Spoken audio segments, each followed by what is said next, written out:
If you want to watch exclusive Naruto Lemon, then you should go to my boosty, which is in the description under the video. What will happen if the quarrelsome girl, always going ahead, finally breaking free from everyone's hatred and contempt, returns to the very beginning? What will happen if this girl's best friend, sealed within her since birth, also returns with her? Chapters 39 to 43. Enjoy watching. Chapter 39 Cursed Seal. A powerful clawed paw made of the scorching scarlet chakra of the tailed beast passed through Orochimaru, who had frozen in place, clearly not expecting such a trick from this impudent girl. No, in principle, the man was ready for some meanness from the girl, a trap, a trick with disappearance, or, in extreme cases, some high-ranking technique of her odious father. But certainly not to the full cover of a tailed beast. Still, in all respects, Naruto was still too young, inexperienced, and weak for this. But despite all this, this impudent girl was able not only to perfectly control the chakra of the strongest and most embittered of all 9 bijou, turning it into her secret weapon. She masterfully bypassed the instincts of the well-trained soldier that he was, attacking exactly when the Sannin least expected it. Actually, if an ordinary shinobi were in Orochimaru's place, Chunin, and maybe even Jonin, he would not have gotten away with this chakra-enhanced blow directly to the solar plexus so easily, having received an extremely serious, if not fatal, wound. In the first moments after contact with the chakra of the 9 tails, which felt like they lasted for hours, the Sannin sincerely thought that from the very first blow he had lost to this impudent girl. Burning hatred for all living things instantly penetrated the man's entire body, literally pushing out the agonizing soul, gripped by the anger of everyone those he has ever killed or used in his inhumane experiments. However, Orochimaru had long ago ceased to be someone who was touched by such human feelings. The man generally cared little about the people around him, and especially about how he was treated and perceived, therefore, not bad at all, Heim. He grinned caustically, still feeling the burning echoes of the recoil from her attack, looking with interest at the clawed paw made of thick scarlet chakra slowly disappearing from his chest. Naruto, realizing that her and Kurama's brilliant plan had failed miserably, abruptly jumped back a couple of meters, immediately taking a defensive position, which caused a sarcastic, frightening smile from her opponent. But unlike her state during the fight with Zabuza, this time the girl maintained her composure, knowing full well that she could not relax under any circumstances now. Here is a tenacious snake. Meanwhile, the tailed one spat out extremely caustically, angry either at his Jinchuriki, or at their unharmed opponent, and maybe at himself. Sits, fox face! The kunoichi snapped nervously in response, frantically thinking about what she should do next with Orochimaru. Whatever one may say, the kunoichi had very high hopes for her first attack, sincerely believing that not everyone could withstand the pressure of Kurama's undigested, pure chakra. Thank you, the blonde responded out loud with extreme concentration, not taking her gaze off the enemy, waiting with bated breath for the continuation of their battle. I didn't think that Minato would agree to weaken the seal of his beloved daughter so much at such a tender age. The Sannin suddenly laughed with sincere amusement in his voice. However, he did this sincerely for only a short time. Twisting his mouth in a crooked smile, Orochimaru lifted his left sleeve and revealed a spiral tattoo in front of the girl, outwardly reminiscent of a pair of intertwined snakes, exactly on his wrist, grinning their mouths at each other. Naruto, under the menacing growl of her tailed friend, who sensed that this did not bode well for them, unconsciously took a couple of steps back. But you know that's too little to handle someone like me, little one. The man grinned sarcastically and, biting the thumb on his right hand, ran his bloody finger across his tattoo in one sweeping motion. And he can't help but be complacent, Kurama ironically noted with anger in his voice, tense like a string, already understanding what exactly awaited them. Probably all geniuses are like that. The blonde responded briefly, just like him, remembering exactly what animal this man could summon with the help of his tattoo. And the next second, a huge dusty cloud with a crumble of wood chips suddenly shot up for a moment, completely blocking not only the kunoichi's view, but also the sunlight. The next thing Naruto saw were two large poisonous yellow eyes with a narrow, almost imperceptible vertical pupil and a huge mouth rushing towards her with a pair of sharp fangs, from which deadly poison flowed in large drops. The girl involuntarily shuddered, losing touch with reality for a couple of moments. Her 13-year-old body and instincts worked faster than her adult consciousness, and she screamed heartrendingly from the horror that instantly overwhelmed the kunoichi's creation. "Naruto Namikaze, shut up right now! It's not even Manda!" Kurama immediately roared indignantly, momentarily drowning out the loud voice of his Jinchuriki, who seemed to have lost all her brains and memories of more terrible things and creatures from unexpected fright. Hearing that the scream of his girlfriend became much quieter, the fox growled dispassionately, making the girl afraid of something more real. "Otherwise, you will greatly regret that you were transported here with me and personally allowed me to break your father's seal," he drawled threateningly when no more than a meter remained between the blonde and the snake's mouth. An adult kunoichi, a war heroine who defeated more than one monster, seemed to be doused with icy water. The blonde suddenly perked up, avoiding the attack, finally beginning to adequately perceive what was happening, where she was, disgraced herself in front of Orochimaru, frightened of some pathetic snake that they had defeated in a past life without any problems. Probably simply because by that time Naru had already passed out. "I didn't expect that the vessel of the Kyuubi, who could subjugate its power to itself, would be someone like such a timid little mouse," with undisguised contemptuous mockery and sarcasm, a man said, standing at the very top of the snakes hissing something dissatisfied. Naruto frowned heavily, but gritting her teeth, remained silent, remaining standing in place, well aware that she was now being provoked in the most banal way, just like she herself had been a couple of minutes earlier. "Hey Kurama, do you think if we use this, we can knock out that nasty snake in 2 or 3 hits?" Again avoiding a direct blow, with a certain gloating, the girl cheerfully shouted to herself, feeling a surge of strength thanks to the caustic words of the Sannin, who decided that he had already won their little battle. "If we really do this, then we can easily handle it in 1.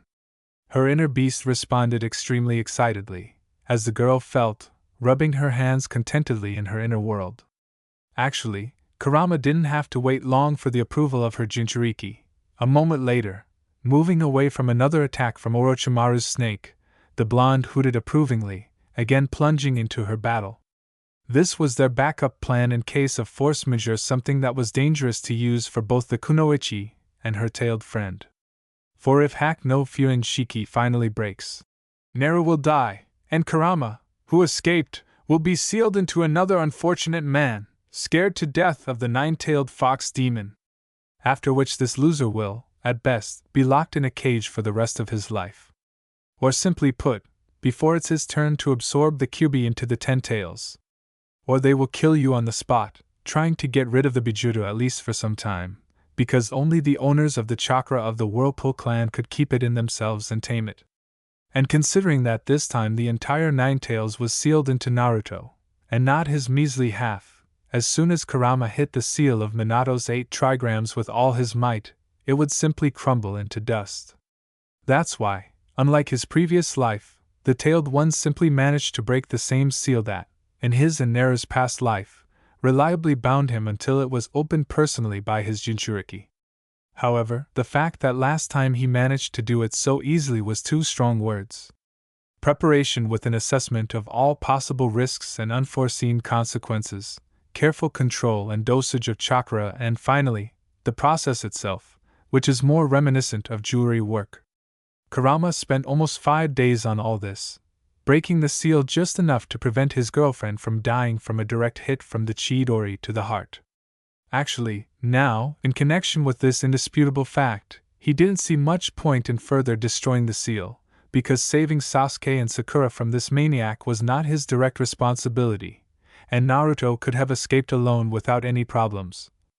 But knowing how much this one would be upset about the death of one and the damned seal on the second, with a heavy sigh he withdrew into the depths of her subconscious, preparing to do what they agreed on long before this damn exam.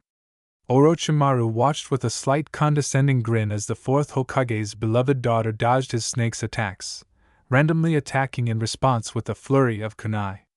Refined movements, considerable strength, and obvious talent.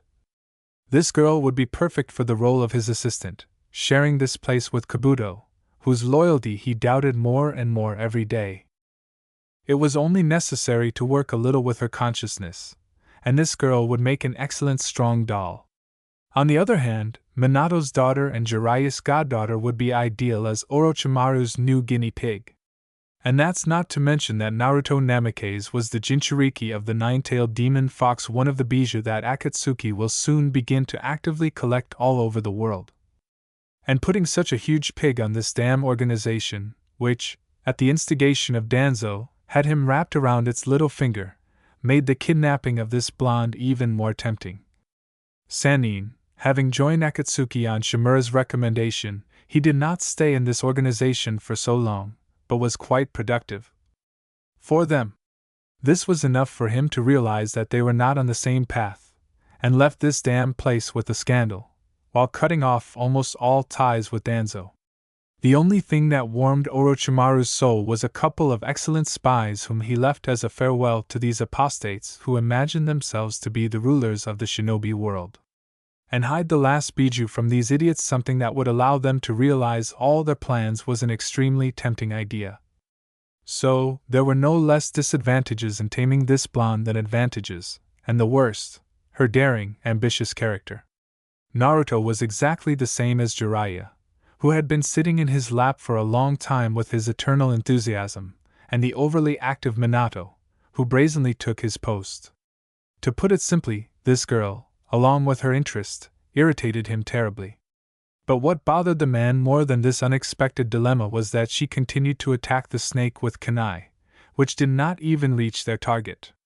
This fact, given the potential and talent that he saw in her, to put it mildly, alarmed Orochimaru, and he was used to trusting his intuition. Naru.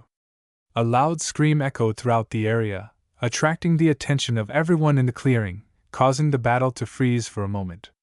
Naruto turned around in fear. The very battered Sasuke and Sakura stood at the edge of the forest, watching in horror what was happening. And judging by their looks, they were determined to help her in the battle against a snake almost 3 times the size of the ones they had difficulty defeating, and this threatened to simply ruin her entire plan. From somewhere behind, a contented chuckle and an angry hiss of a snake was heard, sensing new prey, making everything inside the girl shudder, because it was too difficult to simultaneously protect them and follow her plan, in which they did not figure in any way. "Run away from here!" The kunoichi barked at them at the top of her lungs, without looking, jumping away from the snake's attack and sending her another portion of kunai in response, which whistled right next to the Sannin's face. But despite her words, these idiots froze in place, seemingly not even fully realizing what she told them. "Kurama!" Landing right in front of them, the girl growled, realizing that the backup plan was also going to hell, since they had practically no time left. "Attack!" The fox instantly responded, cutting off his Jinchuriki, while simultaneously releasing streams of scarlet chakra throughout her body. Naruto rushed forward, after a couple of steps simply disappearing from sight to appear directly in front of the snake's muzzle with a red Rasengan in her hand. "I knew it!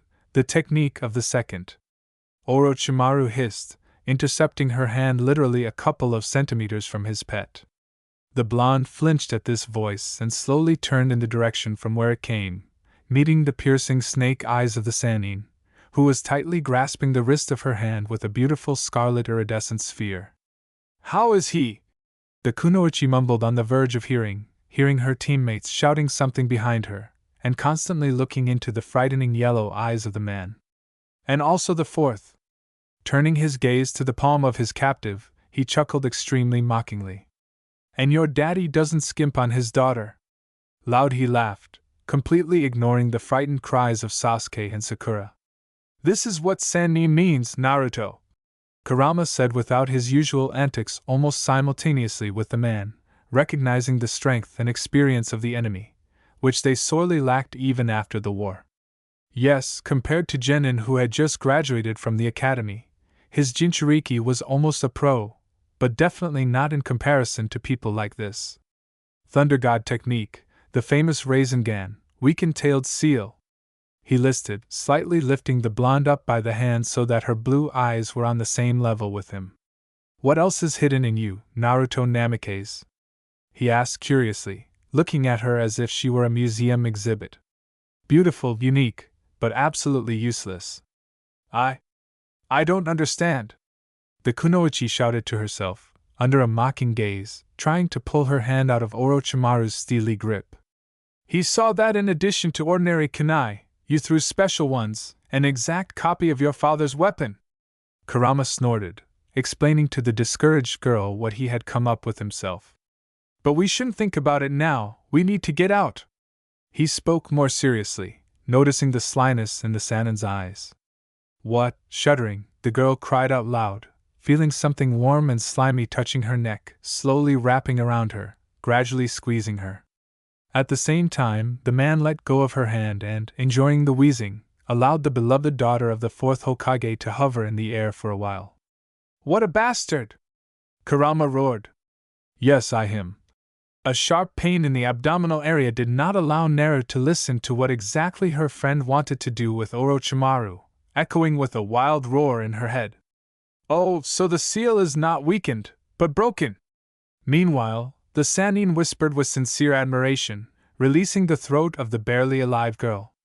And then the blonde's body was pierced by a hellish pain that could not be compared with what had happened before. The girl's eyes darkened, and her body went limp, falling somewhere into a black, silent void, filled to the brim with loneliness and fear.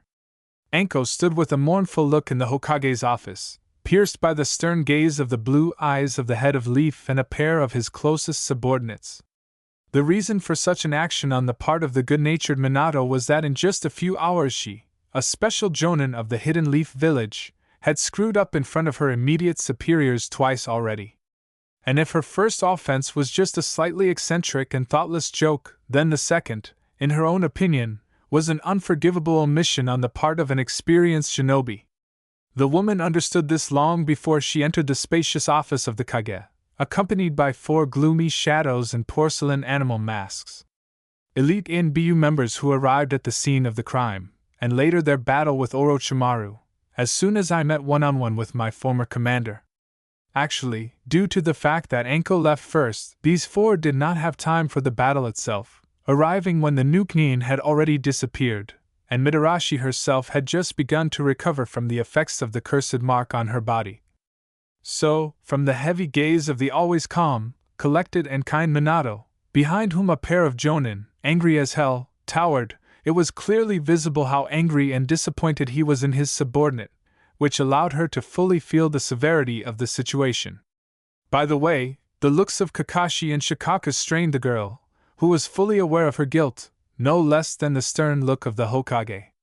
Although this was not at all surprising, because the son of one and the ward were involved in this incident, although the word beloved would be more suitable here, Anko was sure of that. Second. So, you went alone in search of your former sensei, knowing full well that for certain reasons you were unable to cope with him? Cutting the silence with your quiet ones, in a velvety voice, which, contrary to all this, sounded like a sentence to Anko, the blonde spoke gloomily, without taking his gaze off the woman in front of him. Mitarashi jumped in surprise and immediately snapped to attention, preparing to sum up what Minato had been telling her, slightly haltingly, for the past few hours. That's right, Hokage-sama. I was well aware that at best I could only delay him until the ANBU members arrived, the kunoichi said clearly in a steely voice, as befits a true shinobi to report to his kage. But Orochimaru used the influence of his curse seal on me, so… Anko knew that it was her duty to stop her former commander, who betrayed not only his ward, but the entire Hidden Leaf Village. After all, this man taught her everything she knows, making the orphan his student and one of the first test subjects, only to then abandon her. And Anko wanted to pay him in full for this. That is why she was simply obliged, if not to stop Orochimaru, then at least to delay him for enough time until the ANBU captains arrived. But only after meeting her former commander face to face did the kunoichi fully realize that she was unable to do even this little thing. After all, she couldn't even recognize that she was fighting a mud clone until the original voice from somewhere in the depths of the crowns of centuries-old trees. A sarcastic tone, asking why a special jonin of the Hidden Leaf Village would use his forbidden jutsu. and the terrible pressure of the cursed seal, branded on Enko Mitarashi's forearm, one of the few survivors after receiving it. Orochimaru didn't even have to strain to bring her to a faint state, simultaneously telling her why exactly he showed up in Konoha this time. And this most dangerous apostate not only snuck into a closed exam in a village where almost every shinobi knows him, but also branded one of our genin. Minato, already more irritated, continued his interrogation, digesting what he had heard from the brunette earlier, slowly but surely losing his temper. For the boy in question was like a nephew to him, and after the death of his parents, for which the man blamed only himself, he considered it his duty to look after this guy whenever possible. Orochimaru temporarily abandoned his plans to kill the Hokage, both the previous and the current one, Mitarashi said clearly, finally coherently recounting their short conversation with her former commander, in which he shared his grandiose plans with Enko. He decided to recruit one of the Leaf Genin participating in this exam, putting his cursed mark on him. Mitarashi continued to speak, but, unable to withstand the glances opposite, she lowered her head, hiding her eyes. Simply put, Orochimaru looked for someone who could become a new vessel for him and branded him in order to use him for his own purposes in due time. In one breath she revealed what she had never dared to tell Minato and Kakashi, who had the most direct relation to the one whose carcass the Sannin had chosen for himself. And the one who received this terrible gift from my former commander, just like I once did Sasuke, teammate of yours, Hokage-sama, daughter and one of the 3 survivors of the fallen clan, the woman said quite loudly, once again confirming that he had heard correctly, and, looking at Minato again, she was horrified by what she saw. For the first time in her memory, this man looked so frightening and evil. But there was still something that she did not have time to say because of her condition, and looking at this picture in front of her, reminding her of the terrible god of death and a couple of his henchmen, mentally saying goodbye with life, said, Sasuke Uchiha is now the bearer of Orochimaru's curse seal, the woman said clearly, and, as if closing her eyes for a moment before jumping into an abyss, she continued. He didn't tell me anything about Naruto Namikaze and the 3rd member of Team Kakashi, Sakura Haruno, but I assume that they are both alive and in relative order, Enko confidently reported, noticing out of the corner of her eyes how the blonde flinched after her words, losing all his sternness, it seems for the first time thinking about the fact that his daughter also met with an extremely dangerous Nuke-Nin, and how, given Neru's character, this could end for her. By the way, Hatake, standing behind him, looked no better. Orochimaru also said not to stop the Chunin exam because of what happened, since another team from his village is participating in this exam and he wants to fully enjoy this spectacle, otherwise. At the last sentence, Mitarashi hesitated, not wanting to once again say out loud what her former commander had promised to do otherwise, but noticing the questioning look of Shikaku, the only one who took the latest news relatively calmly, she still finished, We can say goodbye to our beloved village. Why do you think Neru and that girl, her teammate Sakura, are okay? The only thing Minato asked her after such a long speech, it seems, without even hearing the kunoichi's last words.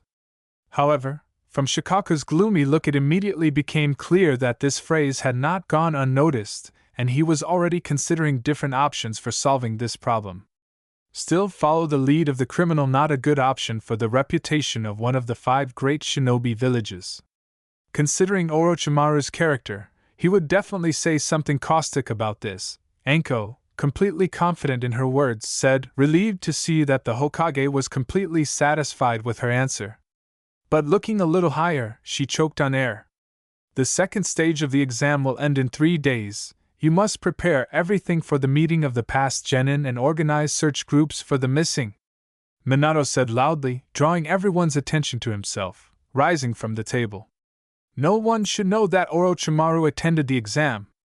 The man struck the table with his palm, becoming intimidating again for a moment, and then added, Shikaku, call Hiruzen to my office. Everyone else is free. Enko, hearing the Hokage's words, jumped out of his office with a light heart, intending to immediately head to the Forest of Death Tower. Whatever one may say, if a large number of teams pass this stage, they will have to organize intermediate tests. However, Most of all, she was interested in the information about the exam and the team sent by Orochimaru, which would most likely pass this stage.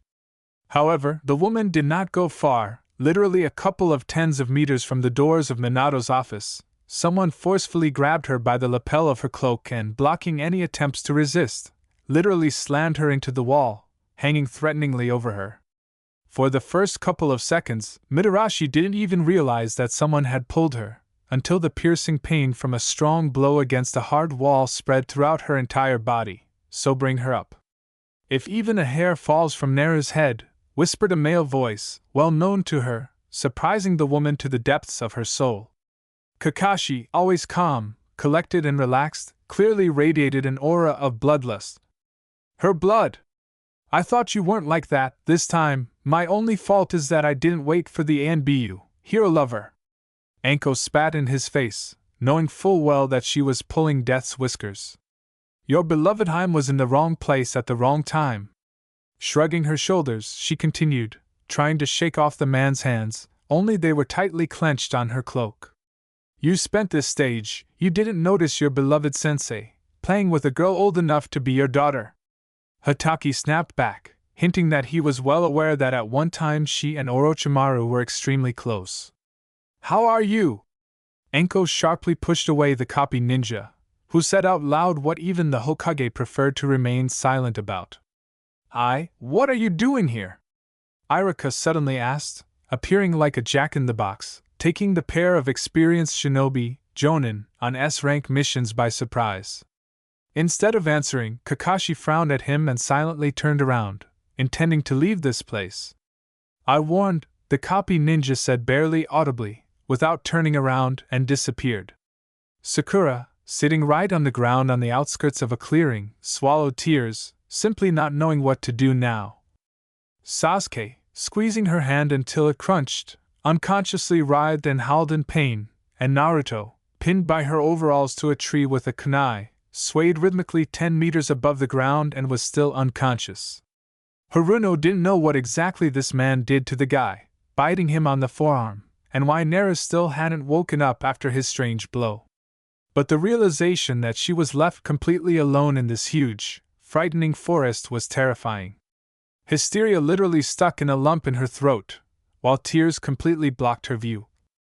The girl did not want to die, did not want to lose, having forcibly fought off this abnormal person, but most importantly, Haruno did not want to let her teammates down. She knew that both Sasuke and Naruto were strong shinobi, worthy of becoming Chunin, and did not want to accept the fact that through her fault, because of her weakness, they could fail or worse die. "Okay, stop being hysterical." Releasing the guy's hand, Sakura hit her cheeks with her palms, trying to gather the strength for further actions. Now it was her turn to save her friends from the clutches of monsters and opponents, so, first we need to get Nara off this damn tree, she muttered, pushing off the ground to land on a trunk not far from the place where her teammate was dangling like a toy on a Christmas tree. But the pink-haired one never managed to pull out the kunai of an unknown shinobi named Orochimaru, and for this reason Naru acquired a fashionable jumpsuit with an open back. Now comes the hard part. Haruno exhaled sadly, but coming to her senses, quickly shook her head, driving away all decadent thoughts. "We need to find shelter for a while until they wake up." Chapter 40 Loss. Shikamaru sincerely did not understand what he was doing in this damn place, crowded with those who, for the sake of a scroll, were ready to kill absolutely anyone without talking. It's too hard and cruel for those who have just graduated from the Shinobi Academy and have worked as genin for less than a year, performing mostly D-rank missions. They were simply not ready for such a test. However, to be completely honest, in the opinion of the heir of the Nara clan, of all the Hidden Leaf Village teams that graduated this year, only his, being the weakest, was not yet suitable for such exams. Or maybe it's the team of Naruto and Sasuke, in which he, to be honest, would never want to be in, even considering the fact that they were friends. More precisely, with Naru they really were, but with Sasuke it was mutual neutrality and common blonde interests. So, his girlfriend and Uchiha, while still studying at the academy, were quite strong, which was not at all surprising, considering who exactly trained them before entering. Two A and BU captains, both former and current, have trained them into real shinobi since childhood, investing in what students learn only in the last year of the academy. And a month after graduation, Naruto and Sasuke proved to them that all this was not an empty phrase, having fought equally with the Chunin and outwitted the Jounin. Actually, this was secret information available only to the top of Konoha, but Shikamaru, being the son of the Hokage's personal assistant, Naruto's childhood friend and just a person with good hearing, knew almost everything about this skirmish in the country of waves.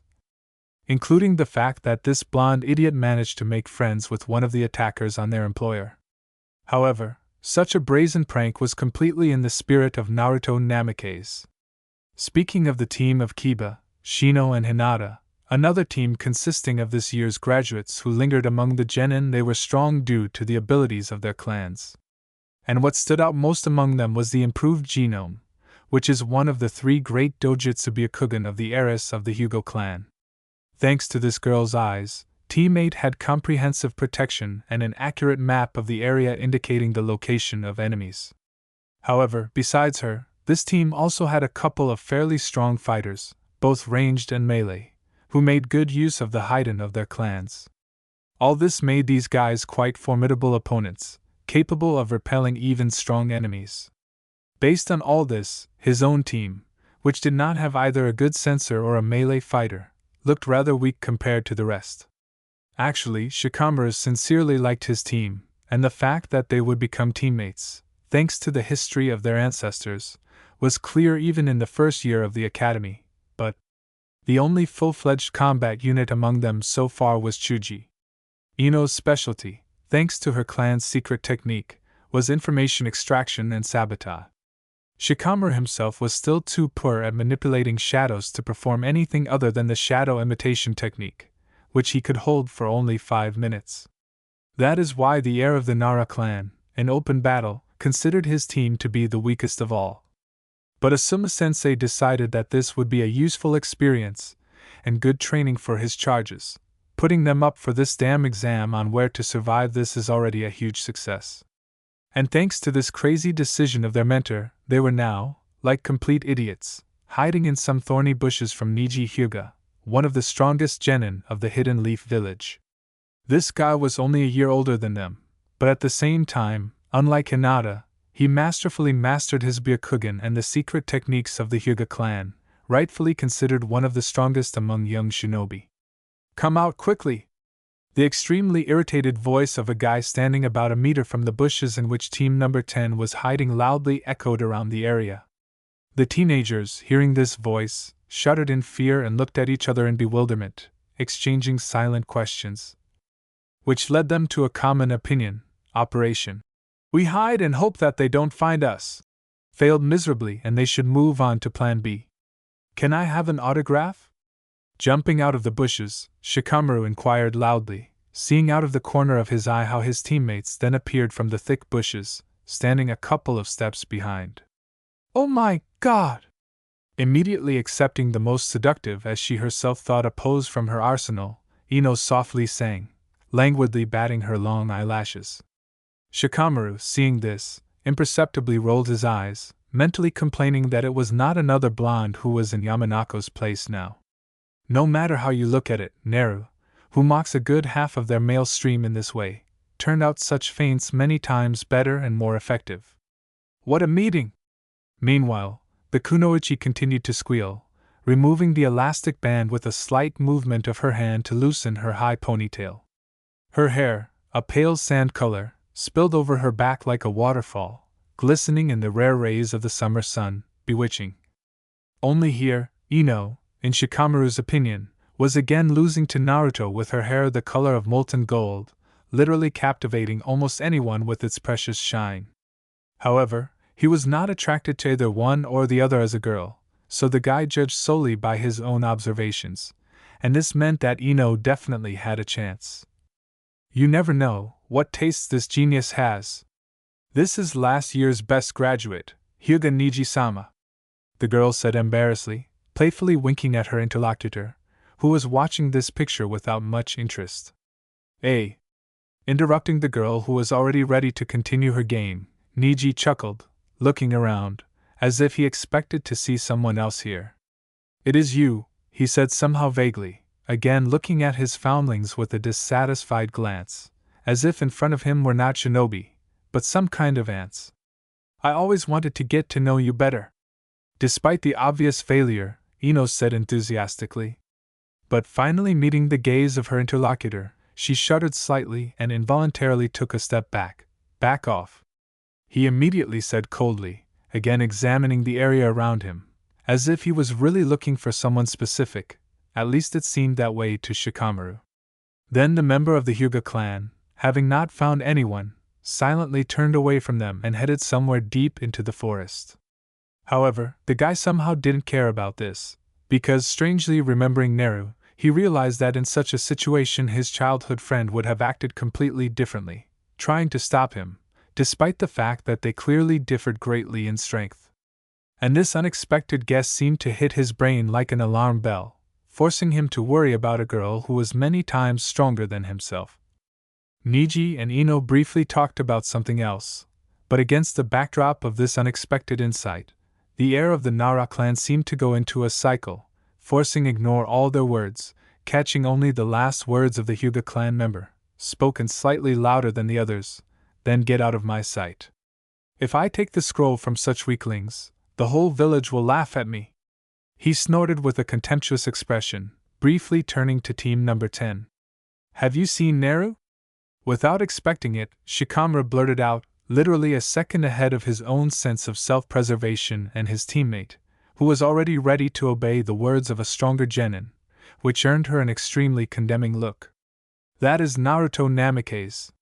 Seeing no more point in being careful, he immediately corrected himself, realizing that the guy in front of him might not have known about the abbreviation of his girlfriend's name.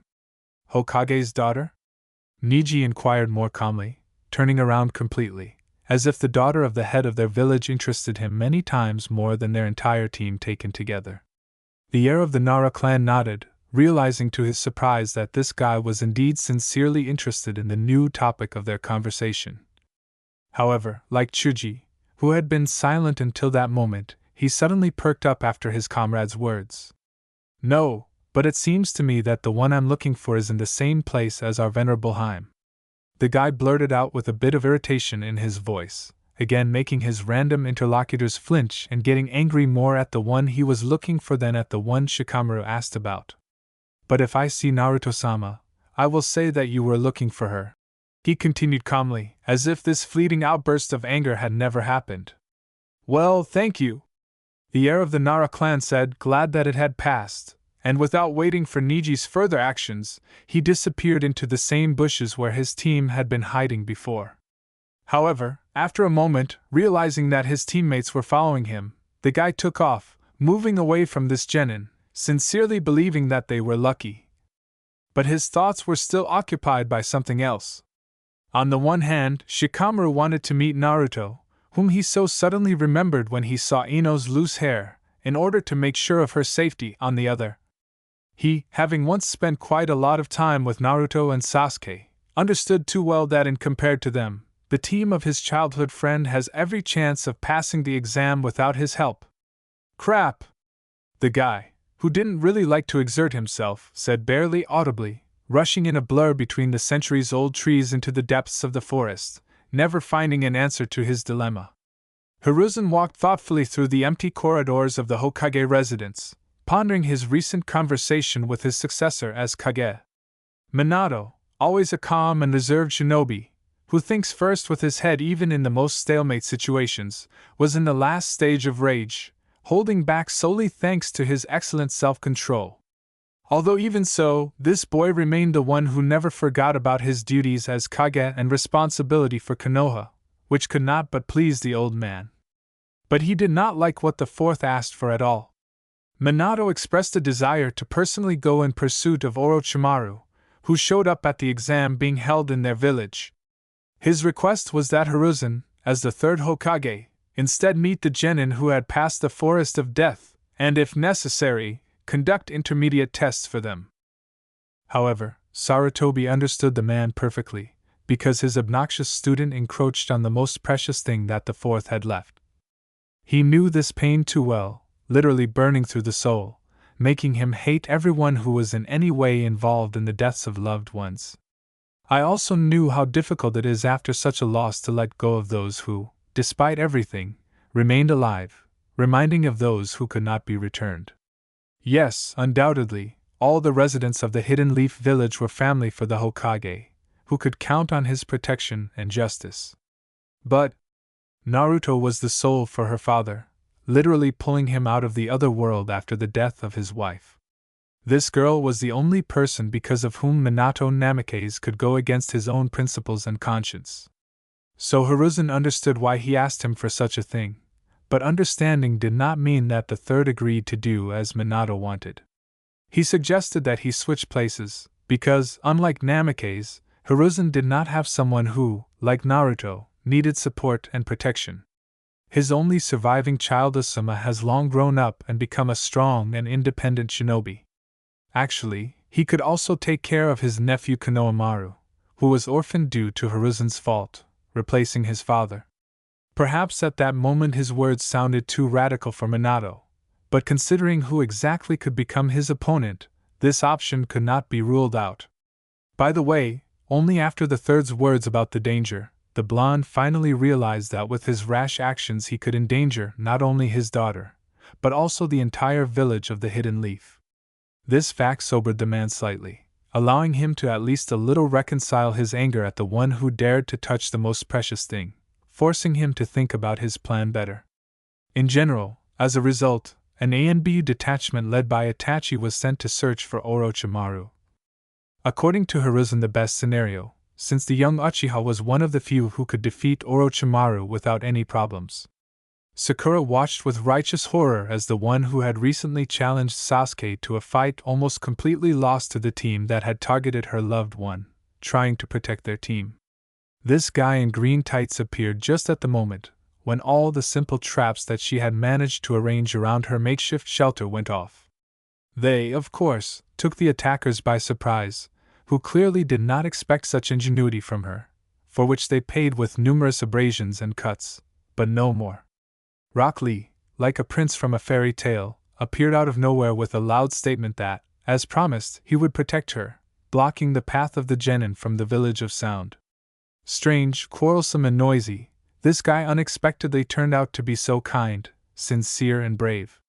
Sakura knew that she was unlikely to love anyone other than Sasuke in her life, but at that moment, literally for a split second, the girl imagined that she was ready to accept his feelings, recognizing that he was really damn cool. But all good things come to an end. And her knight on a white horse, who came to the rescue when she needed it most, began to lose ground within a couple of minutes, causing a burning conscience in the young kunoichi's soul. After all, no matter how you look at it, the fact that he was suffering and receiving injuries was only her fault, so ardently protecting the still unconscious Sasuke. And Naruto. However, contrary to her opinion, at some point Lee froze in place and said something very quietly under his breath, quickly unwinding the bandages on his hands. At the same time, he completely ignored the attack of the enemy, apparently the commander of this group of genin from sound. The guy then squatted down right in front of Sakura and, without even looking at her, disappeared to appear right in front of his attacking opponent, and in one sharp movement, deliver a crushing kick to his jaw. The man, who did not expect such actions from the one who was losing a minute ago, missed this attack, flying high up by inertia. Lee, pushing off with his second leg, jumped up after him. Already in the air, overtaking his opponent, Rock loosened his bandages even more, with deft movements wrapping his opponent as if in a cocoon, thus depriving him of the ability to move. Haruno, not believing her eyes, exhaled with relief. Looking at the confident face of the guy in green tights, the fear in the eyes of the commander of the opposing team, and the confusion of his comrades. For the first time in the last hour, the girl believed that they could really win. Get it? Meanwhile, Lee loudly threw, grabbing his opponent from the back in the air, completely hindering all his movements. Omote wrench! The guy shouted, abruptly turning over with his burden upside down. And as soon as they began to fall down like a stone, Rock and his captive began to rotate around their axis, gradually accelerating and creating a whirlwind of leaves around themselves. From the outside it looked as beautiful as it was deadly. And then, raising pillars of dust, there was a collision with the ground. At first, Sakura imagined that Lee, like his opponent, slammed his head into the hard ground. But turning her gaze just to the left of the epicenter, the pink-haired girl noticed how smoothly her savior landed, slowly wrapping the bandages back, apparently managing to free the enemy from them moments before the impact. However, Lee somehow looked very tired and shabby, from which one could conclude that this attack took too much strength from him. Yes, a dangerous attack. Getting out of the plowed ground, the genin from the village of sound said with a chuckle, behind whom his teammate was sitting, with a malicious smile, pressing his hands to the ground. Even the cushion of earth couldn't absorb the entire impact. Baring his teeth in a brutal smile, he spat, wiping away a small stream of blood flowing in a thin thread from the corner of his mouth. "Can't be," Lee said in disbelief, falling to his knees exhaustedly, seeming to have suffered even more from his attack than his opponent. Sakura in the background winced in fear, finally doing what she should have done from the beginning. Looked around. "Nothing, now it's my turn." The man continued to speak, completely ignoring the words of Lee, who again stood up in front of him on shaking legs. Haruno, with growing panic, realized that the failure of Rock's attack it's only her fault. After all, Sakura, as his comrade, was obliged to ensure that no one interfered with the guy's battle. And now, solely because of the girl's mistake, Lee, who voluntarily came to her rescue, could have suffered greatly. The next attack from the sound genin completely confirmed all of Sakura's fears, because despite the fact that the guy dodged, he looked like he had received a direct hit. Well, the speed is impressive. Meanwhile, the man grinned, as if mocking his opponent. But it is inferior to the speed of sound. He drawled sarcastically, looking at how his opponent was staggering, trying not to fall to his knees. "Now you will see something that you will never achieve, no matter how hard you try," he had already said contemptuously, about to attack again, and this time he clearly wanted not just to wound Lee, but to kill him. For the first time in his life, Shikamaru didn't know what to do. After Niji left, his team tried to retreat as quickly as possible in the opposite direction from the best graduate of last year, in order to avoid, so to speak. But, as soon as Team Number 10 retreated a decent distance, they again had to hide in the bushes, because this time they stumbled upon a real battle. Strictly speaking, fight and fight, so what? The problem was that Rock Lee, Niji's teammate, was fighting in this battle, whom this guy was most likely looking for. And, as a member of the Hyuga clan correctly guessed, his teammate was in the same place as Naru. Lee defended Sakura Haruno, to whom he confessed his love in front of everyone even before the start of the first stage of the exam, and naturally, received a refusal from her. For Shikamaru, the problem was that this pink-haired idiot, who together with Ino was harassing his girlfriend at the academy, was on the same team as Naruto, which lay some meters away from the battle between Rock and the genin from the Sound Village, next to Sasuke Uchiha. With the one who promised to protect this blonde, always getting into trouble, with whom they spent all their training together at the Shinobi Academy after their distribution. This terribly irritated the always calm guy, forcing him to clench his fists from powerlessness until his white knuckles. Because now, being part of the team, he simply did not have the right to risk his teammates because of his personal desires. Although Chuji, who looked extremely collected, clearly also wanted to help Naruto, one of the few who had accepted him since childhood, despite his clumsiness and gentle disposition. Lee is no longer a fighter, only Sakura remains, Shikamaru said in a whisper, glancing sideways at his teammate, who was watching in horror the madness that was happening. "What are you going to do, Ino?" he asked suggestively, knowing full well that the answer would determine whether they would help Naruto's team. The blonde shuddered in fear and for a moment turned her gaze to the guy, as if he was not speaking their language. "What will I do?" she asked in surprise, as if not understanding the essence of these words, constantly looking at the unfolding drama, where Lee, having received a strong blow from the enemy, passed out. "Well, Sakura is in trouble," Shikamaru responded vaguely, looking at the daughter of his father's good friend, assessing by eye whether she would agree to help. Like you were friends? Looking again at the peacefully snoring blonde lying next to the Uchiha, he said distantly. In general, the heir of the Nara clan had already decided for himself that he wanted to help Naruto, just like, in essence, Chuji, who silently supported his friend.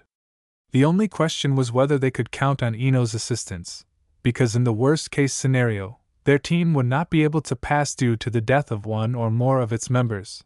As if you and this crazy woman weren't friends. Yamanaka snorted vaguely, without looking away from the frightened face of Haruno, who blocked the path of the genin from the village of sound, who decided to finish off Rock Lee. That's why I'm asking, turning to her, the guy said, to the agreement of the heir to the Akimichi clan nodding. The blonde shuddered and looked at her teammates in confusion, slowly realizing that she was left in the minority. Ino, decide already. He threw more persistently, while Sakura, having missed the attack, found herself grabbed by the hair by the enemy, a girl from the Sound Village team.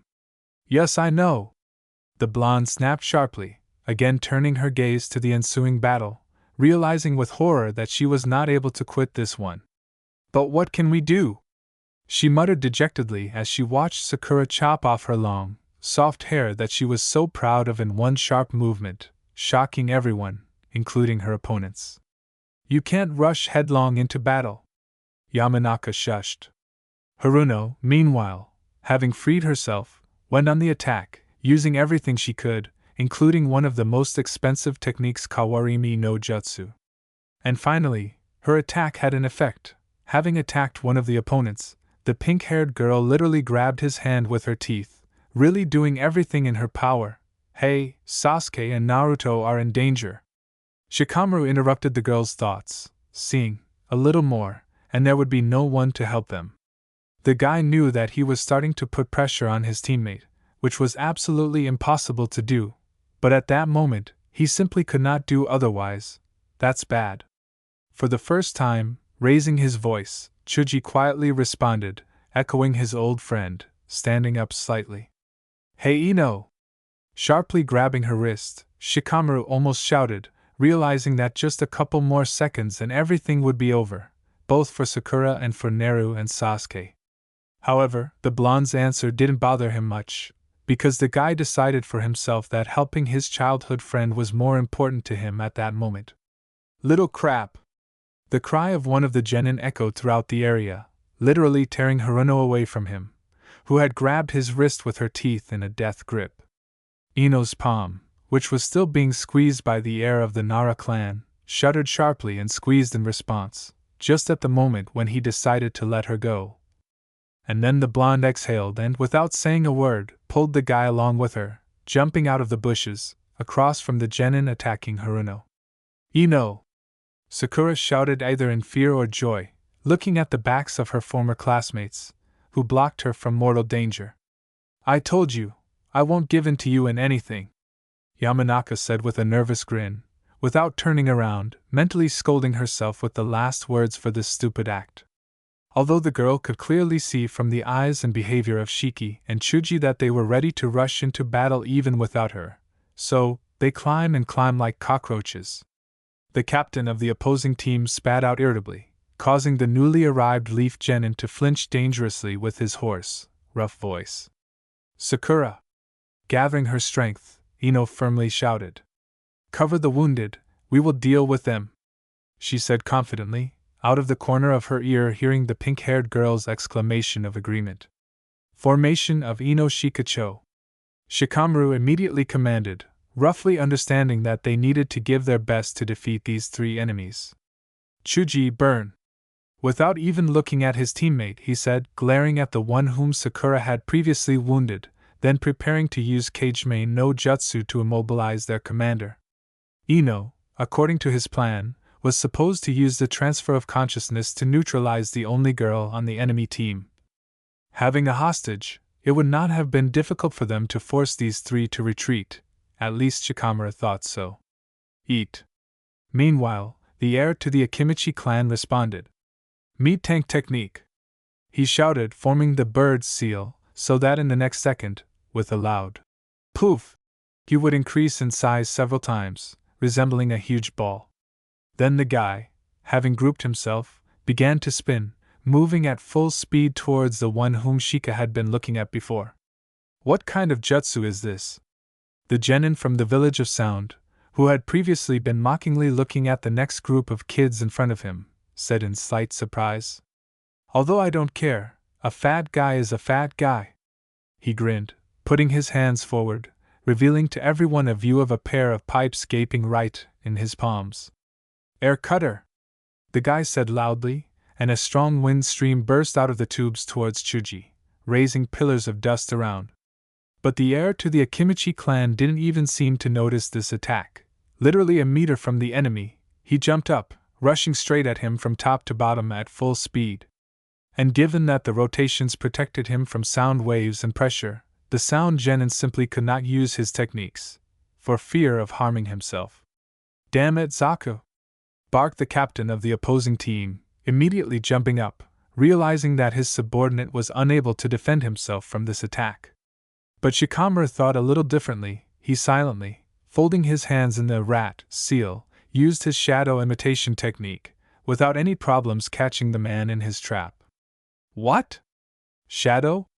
Looking around, he muttered, instantly forgetting about his comrade, who was nevertheless overtaken by Chuji's attack. Dosu, what the hell? Barked the girl, who had been standing slightly to the side of the battle all this time, looking with incomprehension at how the commander of their squad grimaced instead of helping the third member of their team. We're not at the circus, she said gloomily, not fully realizing that her commander had fallen into someone else's jutsu. Ino, there's only one girl left. Still standing in a strange position, the heir of the Nara clan grinned, realizing with relief that they had managed to do at least something effective. Great! Shikamaru, cover my body! The blonde said cheerfully, and having made a seal, fell unconscious right into the arms of her comrade, who skillfully picked up the girl, light as a feather. It's all over! The kunoichi from Sound Village said with a victorious smile, pulling out a kunai a moment after Yamanaka fell unconscious. Move, and your friend will be Khan. She grinned. If you don't want to fail, leave your scroll and get out. The blonde in someone else's body continued to speak, lightly pressing the tip of the kunai on her neck. However, her teammate, looking around, suddenly realized that the tactics they had chosen were completely wrong. The genin from Sound Village were too calm, and Sakura, who managed to drag Lee a little further from the battle site, was scared. When I stop feeling your chakra, I will let it go, she finished, but immediately paused, noticing Zaku's hands directed in her direction, ready to attack his comrade without hesitation. Oh no, they! Sakura shouted too late, realizing the hopelessness of the situation, jerking towards Ino, but did not have time to move. Her friend, attacked by a sharp gust of wind, flew to the side, crashing into a wide trunk of an old tree. You don't understand anything. The attacking guy grinned, wiping the blood from his face. We don't care about the scrolls, the exam, or even kin. The commander continued to speak for his subordinate, beginning to sound like some kind of maniac. Our goal's Sasuke, the man said, breaking into a crazy smile, just as Shikamaru's technique dissipated, freeing him from the shadow's trap. Yeah, that means 5 minutes, this is your limit, he grinned ironically, abruptly changing the topic. As for the girl, it seems she knows how to seize control of her opponent's body and spirit, but, turning to the kunoichi from the village of Sound lying on the ground, he said gloomily and continued mockingly, returning his gaze to Ino's unconscious body. I see blood, that means Kin's death will kill her too. No, I can't look at this anymore. Snorted from somewhere above in a tone full of contempt and mockery, interrupting Dosa mid-sentence. The losers from the village of Sound somehow overpowered the 3 wretches from the village of Lista, attracting everyone's attention. Niji, who was building on a branch of a nearby tree, spat out, next to which Tenten loomed as a gloomy shadow. And they still dared to boast of their victory? He said ironically, looking for his comrade. Team number 10 finally breathed a sigh of relief, realizing that today they, it seemed, would not die. Opening her eyes, Naruto realized that she found herself in some strange room, completely devoid of any lighting. The girl's head was literally splitting, her whole body was terribly aching and trembling, and her insides were insistently asking to come out. Blinking slightly, the kunoichi rose up on her elbows to look around a little. Still, the last thing she saw were the poisonous yellow eyes of the Sannin, and after meeting him one could easily end up in not the most pleasant places. But all that the girl saw was impenetrable darkness surrounding her on all sides, pressing on her consciousness like a concrete slab. The trembling gradually intensified, and nausea gave way to a dull panic that shackled the young kunoichi's entire body, for the darkness gradually began to acquire a crimson hue, reminding her of a torture chamber. Sobbing dully, Naruto, forgetting about the pain out of fear, sat up abruptly, frantically clutching the hem of her skirt, in the hope that all this was just a bad dream. But the sensations of cold, fear, and dull pain were too realistic for a simple dream, and this frightened the blonde even more. Because of all the horror, warm drops slowly rolled down Naruto's cheeks, making wet trails of tears along the girl's pale face. They, gradually gathering on her chin, fell down, falling onto her knees, covered with black tight leggings. "Kurama!" The girl literally howled, finally letting go of the hem of her short skirt, but only to grab her sunny hair. "Kurama!" The kunoichi shouted into the void again, without hearing the answer of her closest friend, who had been helping her not to go crazy for the second time. Her ringing, frightened voice echoed in the scarlet darkness of the room in which she woke up, filling the girl's consciousness to the brim with righteous horror. Leaning forward exhausted, Naruto began to cry out loud, incoherently calling for the Nine Tails, her father, Kakashi, Sasuke, Sakura, Shikamaru. The blonde thoughtlessly went through the names from her memory, repeating herself periodically, in the hope that at least someone from this list would hear her call and will save. Finally, after 5 minutes or a whole hour, hoarse from screams and sobs, Naru again opened her clear eyes, meeting her tear-stained reflection in the water. Tears, still streaming from her eyes, hitting the calm water surface, spread across it in waves, distorting the slightly surprised face of the adult kunoichi. Freezing for a moment, the blonde, forgetting about her hysteria and the impenetrable darkness surrounding her on all sides, blinked and hit her reflection with force with her palm. The water softly parted, for a couple of moments hiding her adult reflection from Naruto's eyes, which frightened the girl worse than possible imprisonment in Orochimaru's basement. However, having returned to its place, the water surface again displayed her, an 18-year-old kunoichi, looking exactly the same as 14 years ago, at the time of her being sent into the past. "This can't be true!" Naruto barked, looking around again, looking for the huge cage she knew well. She remembered it down to the smallest detail: golden metal. On both doors there were intricate, intertwining patterns, right in the center of which hung a yellowed sheet with the inscription, "Seal," under which was hidden the spiral lock of the seal of her father's hack no Fuin Shiki. Only now there was impenetrable darkness in its place, as if that terrible cage and the tailed beast locked in it had never been here. Fear, loneliness, and apathy instantly washed over the girl, literally crushing her under their weight. "That snake did it!" she hissed exhaustedly, dropping her hands, not exactly knowing whether to be angry or thank him, because only now Nara fully realized how dependent she was on Kurama and his company. "So what should I do now?" the girl asked the darkness, expecting to hear a growl that was well known to her, telling her what kind of person she was, which helped the kunoichi get ready, brought her back to normal and allowed her to feel protected and strong. "Kato, Hozenka no Jutsu," came from somewhere, as if from the depths of the waters, a voice perfectly familiar to the kunoichi, immediately tearing her away from reflection. A voice saturated with malice and hatred, capable of burning everything around without the use of any techniques. This sobered Naruto up slightly, helping him finally understand that she was not somewhere now, but in her inner world, and her comrades were fighting outside, protecting her precious carcass of his teammate, who had flown off into distant distances. "Sorry, Foxface, when this damn stage of the exam is over, I will get you out of the basement where that bastard Orochimaru put you." Quickly rising to her feet, she shouted loudly, firmly looking exactly at the place where Kurama's cell was usually located, hoping that at least he could hear her. Actually, the blonde didn't know for sure whether this was the place or not, but for some reason she was sure that this was it. Naruto slowly opened her heavy eyelids, realizing with horror that the pain, dizziness, and nausea not only had not gone away, but had become even stronger in the outside world.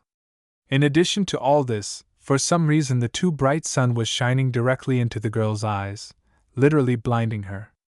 The sounds filling the area caused the blonde's head to crumble into small fragments from severe agonizing pain.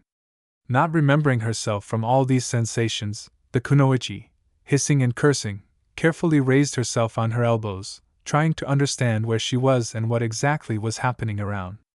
And what Naruto saw, to put it mildly, she didn't like very much.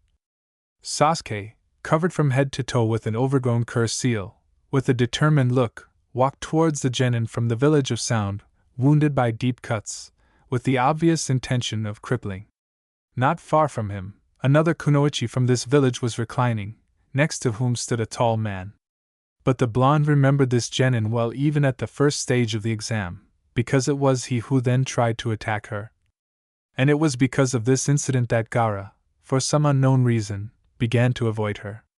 So, these two looked at what was happening with horror, as if her friend was not a simple teenage shinobi, but some kind of monster.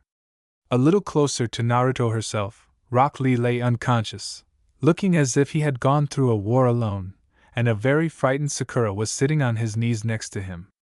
Her once soft and shiny hair had darkened due to blood and dust, and hung from her head in short, uneven strands, more like some kind of tow. Also, not far away, Shiki's rather battered team was hiding in the bushes, creating probably more noise than the fighting genin. And on the tree on the opposite side of her, the silent Niji and Tenten watched what was happening with strange glances. All this, in a strange way, warmed Naruto's soul, causing him to burst into a wide smile, because now her closest friends from her past life had gathered in the clearing.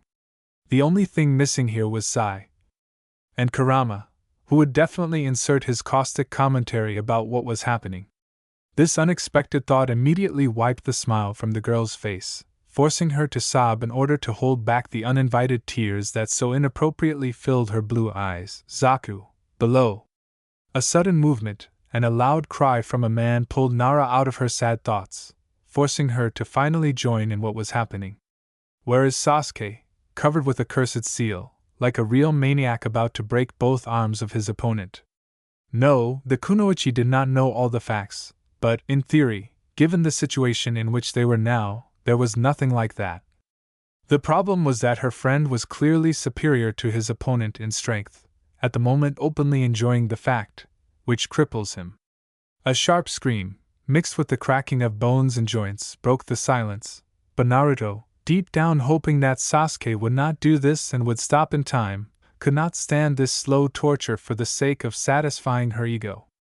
She somehow rose to her feet, staggered, and straightened up.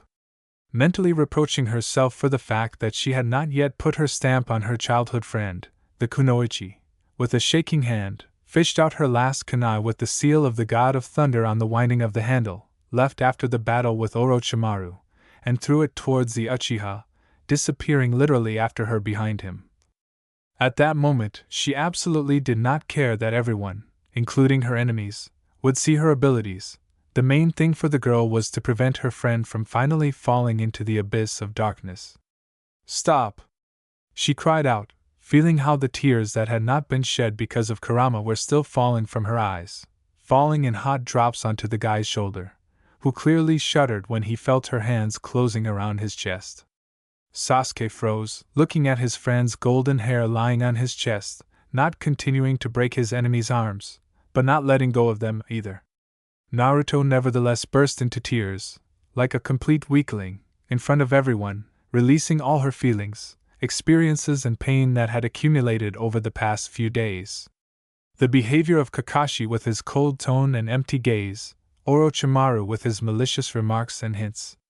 The disappearance of the only one who allowed her to hold on in the most difficult situations, having been next to her for more than 30 years, and the girl didn't care that for the first 13 she did not know about Kurama at all, and for the next 3 she was at enmity with him. Closest friend. And finally, like the icing on the cake, the curse seal on the Uchiha's forearm and his incomprehensible breakdown for the blonde. "I beg you, come to your senses, you are not like that." Through hysteria she whispered so that only the guy could hear her, continuing to shed tears onto his dark blue shirt. Shuddering again, Sasuke finally released his enemy's hands and removed his leg from his back, allowing him to crawl away from him to a safe distance. "You're wrong, Naru, that's exactly who I am." The guy responded to these words with just his lips, and turning to face the blonde, fell exhausted to his knees, dragging his girlfriend along with him, who had never heard his words. The girl, without ceasing to sob, buried herself in his chest, squeezing his collar until her knuckles turned white, feeling how carefully they hugged her back. Chapter 41 Intermediate Selection. Naruto, standing in rags that only vaguely resembled her bright orange jumpsuit, looked around with some impatience at the standard spacious hall with a large scroll hanging on the wall, on which was a slightly strange, unfinished phrase Chunin motto. Sasuke and Sakura nearby also looked around, trying to understand what exactly was required of them in order to finally end all this hell. But the blonde's impatience, unlike her comrades, concerned the end of this damn stage of the exam only indirectly. After all, the sooner all this chaos ends, the sooner she can find Jiraiya-sensei so that with his help she can correct the seal and finally free Kurama. Actually, solely for this reason, Naru, instead of offering the scroll of earth, left by his attackers, as an apology to the team of Shiki or Niji, who, in fact, saved them from inevitable death, without further ado and emotions, she took it for herself. Whatever one may say, these moralists would have refused to accept him anyway, and in contrast, with this act the blonde saved everyone quite a lot of time. And considering that this time the Kunoichi hid their scroll of sky, from the very beginning, without even specifically mentioning it to Orochimaru, they now had a complete set, with which Team Number 7 was able to enter the tower on the second day, and not on the fifth, as happened in the girl's previous life. Moreover, the blonde's little cunning helped her team avoid a ton of problems and an extremely unpleasant meeting with Kabuto, who thoroughly brainwashed the three teenagers with his imaginary goodwill last time. However, Naruto had other, more personal and selfish reasons for rushing things so quickly, which she probably would not have admitted even to herself. "I think we need to open the scrolls," the Kunoichi said loudly, attracting the attention of her comrades, deciding that they had already looked around this room enough. Immediately, two pairs of eyes stared at her with blank looks, because initially they were strictly forbidden to open the scrolls. "What?" The blonde was spectacularly surprised and, shrugging her shoulders, continued to say in a serious tone, "It is immediately clear that this inscription is missing some kanji, but heaven and earth are present." By inertia, she ruffled her golden hair, which already resembled a crow's nest, she said extremely joyfully, mentally complaining that she never managed to put it in a bun before meeting the snake Sannin. "Looks like it's true." Having carefully examined the inscription, Sasuke chuckled in pure Uchiha style, trying not to meet his gaze with his childhood friend. It's strange, but after Naruto calmed down a little and crawled out of the warm embrace of her friend, the guy began to shun her even more than in his previous life, when he sincerely disliked the quarrelsome and violent blonde, who was probably the only one who truly understood him. It seemed that Sasuke was ashamed of something in front of the girl, but for what? "Well, if you two think so," Sakura said, shrugging her shoulders, apparently noticing the chill between her teammates, but wisely deciding not to get involved in this matter, reasonably believing that they would figure it out on their own. The blonde nodded intensely in response, simultaneously taking out a couple of scrolls from her pouch and handing one of them to Sakura. The pink-haired girl hesitantly took it in her hands and once again looked questioningly at her teammates. "Okay, shall we open it?" Haruno asked excitedly as she exhaled, carefully grabbing the edge of the scroll, her actions exactly mirroring Naruto's confident pose, who knew for sure what would follow their actions. And then they simultaneously pulled it sharply, revealing a white canvas with smooth lines drawn in ink standard summoning seal. The next second, white smoke swirled around the scrolls, and the genin, realizing what was happening, threw the scrolls away from them, jumping to a safe distance. But the one who appeared was not at all the person the blonde expected to see, and she, like her teammates, stared in shock at the disheveled Anko Mitarashi. The woman sparkled with some unusual, suspicious glance towards Naruto and Sasuke, on whose forearm there was exactly the same curse seal as her own. "You," the Uchiha said slightly hesitantly, but was interrupted by the woman's loud voice, which filled almost the entire space. "Well, hello?" Anko snorted with some kind of relief that was incomprehensible to the genin, while simultaneously scanning them with a professional look for any damage or injury. "Long time no see," she drawled even more complacently, realizing that the teenagers in front of her were in relative order. Yes, they were all battered, covered with small abrasions and bruises, but considering who exactly these three met with, these were mere trifles. However, remembering that this was not the end of the second stage of the exam, for which she was personally responsible, the woman frowned. She exhaled, trying to gain strength. "But why are you here?" Sakura spoke in surprise, clearly dismayed that this particular woman had appeared in front of them. "Why are you the one meeting us?" Interrupting Haruno, she asked Naruto extremely sharply, sensing some kind of catch in what was happening. After all, the girl remembered well that the one who appeared from the summoning scroll was none other than Irika, sincerely happy that his students had completed such a difficult task. And taking into account the loss of her voice of reason in the person of one harmful red-haired trickster, the kunoichi was practically in a panic, thinking of God knows what. Shouldn't genin who have passed this stage be greeted by chunin? Without allowing Anko to open her mouth, she blurted out, collecting puzzled glances, only after her words realizing that she had completely burned herself in front of Mitarashi and her teammates. Whatever one may say, absolutely no one could know about the rules of the exam even before it began, except for the examiner and the Hokage, who necessarily had to approve these rules. And what Naruto just said could cast a shadow on Minato as an incompetent Kage. "Where did you get this from, Haim?" Making the blonde shudder under her heavy gaze, the woman asked inquisitively, placing special emphasis on the address, more than ever reminiscent at that moment of an information extraction specialist trained by Orochimaru himself. "I was just guessing." Not really hoping that they would believe her, the kunoichi responded menacingly, trying to look as impudent as possible. "Before this, your subordinates did everything for you, so why is it you, Anko, who are meeting us?" The girl inquired suspiciously, imperceptibly beginning to go on the offensive, which, alas, failed miserably at the very beginning. "Since I'm here, that means it's necessary," Mitarashi snapped, clearly grasping the entire subtext of the words of this impudent little girl.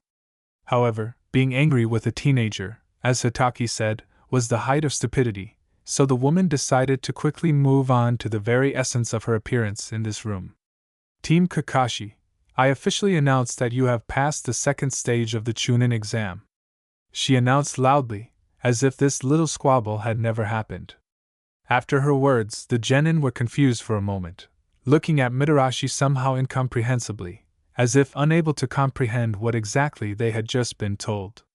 Then the teenagers perked up and, looking at each other, visibly relaxed, allowing the burden of the last 2 days, which they had spent in constant tension, expecting an attack at any moment, to fall off their shoulders. "Happened!" Naruto shouted, more out of relief than joy, jumping up and down and waving her arms with a wide smile. Sakura exhaled exhaustedly and with an insanely satisfied smile, on legs trembling from fatigue, sank to her knees. Sasuke, with a chuckle, sat down where he stood, watching the joyful blonde, despite everything that had happened, jumping around the hall with exclamations, like a grasshopper. I will not explain the rules and the meaning of the phrase on the wall. You three are smart enough to understand the answers to these questions on your own and take away from them what each of you was missing during this stage. Having ignored the behavior of the Hokage's daughter, Anko continued to speak measuredly, one by one looking around at the interested genin. I hope you really understand this, she finished sternly, causing the teenagers to think hard. Now you three should take a good rest for the remaining 3 days of the exam. This time good-naturedly she laughed and, turning around, walked smoothly towards one of the many inconspicuous doors. If too many teams pass this stage, an intermediate test will be held, and rest will give you a significant advantage in this. The woman continued speaking complacently, but not hearing the genin's steps behind her, she abruptly stopped and turned to the students. Well, let's go already. Minato, accompanied by Kakashi and Shursui, sat in the main headquarters of the tower located in the very center of the Forest of Death, using monitors to watch the genin who had passed the second stage without much interest. The man arrived here the day before the end of the second stage of the exam, as befits the Hokage of the village in which it took place, missing the moment when Naruto and his team entered the tower, officially passing this stage. But according to Anko, who had been here for many days, his daughter's team completed it on the second day, while being in relative order. In general, based on the woman's words, the only serious problem was Sasuke, who wore the curse seal of her teacher, but, according to the same Anko, the Uchiha dealt with it well, almost completely blocking the effect of the mark on his chakra. The same could not be said about Mitarashi herself, who was still suffering from the effects of Orochimaru's influence on her own curse seal. But this was no longer so important, since it was residual energy that weakened every day, disappearing from the kunoichi's body. No more than 15 minutes left, Hokage-sama, Shursui said clearly, knowing full well why he ended up in this place as the personal guard of the Kage of the Hidden Leaf Village. Although he was already one, in most cases Minato preferred not to use security services, sending his bodyguards on A and S rank missions. Now, in the eyes of shinobi from other countries, he had to be perfect in everything, especially taking into account what happened before the start of the second stage of the exam. Are we all ready? Looking back at the silent Kakashi, the blonde asked, briefly nodding to Shursui, who was looking in surprise at the unusually gloomy Hatake. The Uchiha met him long before the fall of his clan and even went on missions with this man several times, so he immediately noticed changes in the famous copy ninja. But the guy didn't dare to ask about the reasons. Kakashi looked too gloomy and intractable, and his former sensei Minato looked thoughtful and serious. Yes, sir, all the mentors, examiners, doctors and guards have already arrived. Practically repeating Shursui's tone, Kakashi reported, addressing his sensei in this way for the first time in a long time. And from the blonde's heavy gaze it immediately became extremely clear that he himself did not know what to do about it. Maybe that's enough already? The man inquired slightly caustically, piercing his student with his gaze. Shursui, could you? But the Hokage was prevented from finishing his request by a loud knock on the door, after which Anko, a rather cheerful kunoichi who had made so many mistakes, appeared on the threshold. She, not really paying attention to the atmosphere, walked into the headquarters and stood at attention. The second stage is completed, the woman said, trying not to make eye contact with one of the Hokage's attendants. 21 people passed, that is, 7 teams. Mitarashi continued to speak, feeling with her skin the dissatisfied gaze of Hatake, who still believes that only she is to blame for everything. However, given what she saw on the first day of the exam, the copy ninja was simply taking out his anger on the most convenient target, and the very essence of the problem lay not in her, but in the daughter of his former sensei. No, Anko did not deny she, undoubtedly, as an examiner, was guilty, but not so much as to want her death. After all, even Minato wasn't angry enough to do anything to her. Everything is ready for the midterm exam, Hokage-sama.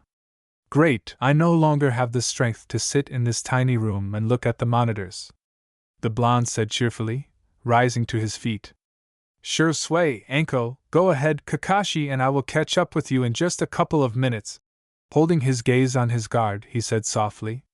The guy with a slight nod headed towards the exit, following Mitarashi, who silently carried out the order. What's happened? When the door closed behind these two, this time the blonde asked sternly, turning face to his student, clearly making it clear to the man that his experiences were in full view for everyone. Minato-sensei, everything is fine. Hatake spoke, wanting to lie to his teacher again, but he abruptly stopped speaking. Minato's soft features were distorted, making his beautiful face, so similar to the doll face of his adorable daughter, somehow angry and cold. I see very well that this is not so, Kakashi. Too much, Minato snapped, turning away from him, no longer able to endure the pained expression that had appeared on his student's face even before the start of the first stage of the exam, and had not left Kakashi for almost a week. Hatake, hearing his words, shuddered and took a step back from the sensei, not knowing what to do next. Tell it like it is, about Guy's words and Nara's behavior, or continue to remain silent, suffering alone as usual. After all, it will be better for everyone if his teacher's daughter is with someone like Sasuke, a beautiful, young and extremely strong shinobi, the future head of a clan with its own strong dojutsu. His Naruto will be happy with such a person. Kakashi, in contrast, could only give her an old apartment, a gift from her father, his coal-black heart and boundless love. Tell me, you're like my own son, Kakashi, Minato said in a softer tone, but just as insistently, turning again to the man, who was now acting like a real child.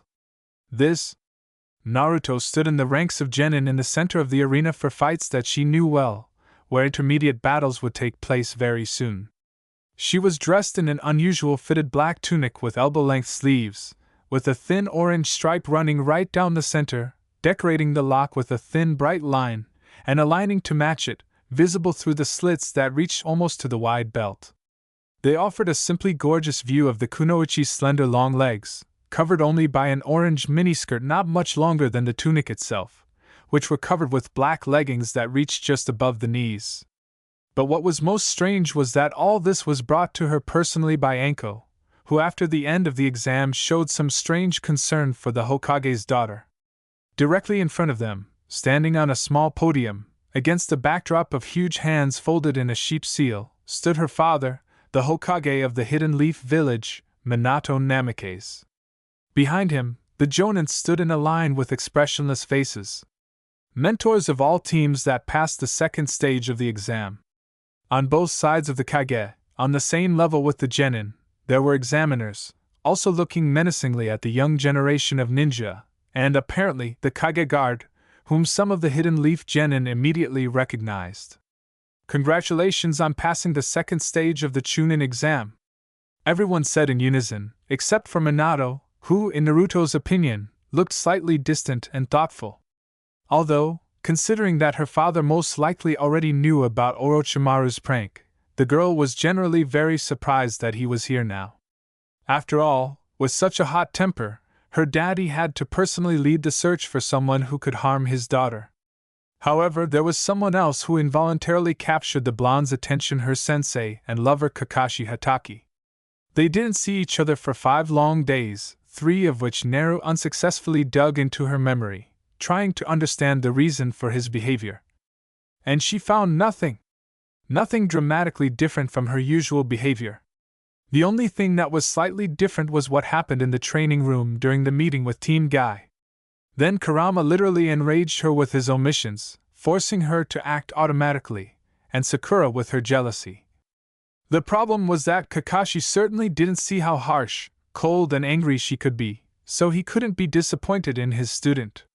Meanwhile, the pause between the congratulations of those who had passed one of the most cruel stages and the Hokage's speech dragged on, escalating the atmosphere to the maximum. Whispers were heard from all sides, and Naruto felt with her skin the hostile glances directed at her from other genin. And even some mentors. And, contrary to this, Guy said something with a smile to Kakashi, who skillfully ignored his friend. Or not anymore? The girl looked more closely at the face of her beloved and almost screamed in shock and disbelief. Hatake, barely restraining his anger behind a mask of indifference, glared at Anko's back, completely ignoring Guy. Sighing heavily and closing her eyes, Naru once again regretted that her personal trickster Kurama is not with her now, because it was beginning to look like some kind of gloomy theater of the absurd, in which every day, not even a day, but probably an hour, the connection with reality was being lost more and more. But the worst thing was that the missing Ninetales knew, well, or guessed about the reasons for Hataki's behavior and did not tell her anything, thinking that it was better to think about it after the end of the second stage of the exam. Now Hokage-sama will explain to you the rules of the third stage. Finally, the loud voice of a tense Mitarashi was heard throughout the arena, clearly feeling Kakashi's sharp gaze on her. However, it was clear from everything that this did not bother her much, for the woman, actively gesticulating, continued to speak loudly and menacingly. Listen carefully. She barked so that all the voices besides hers instantly fell silent, creating a ringing silence in the arena. Please, Hokage-sama.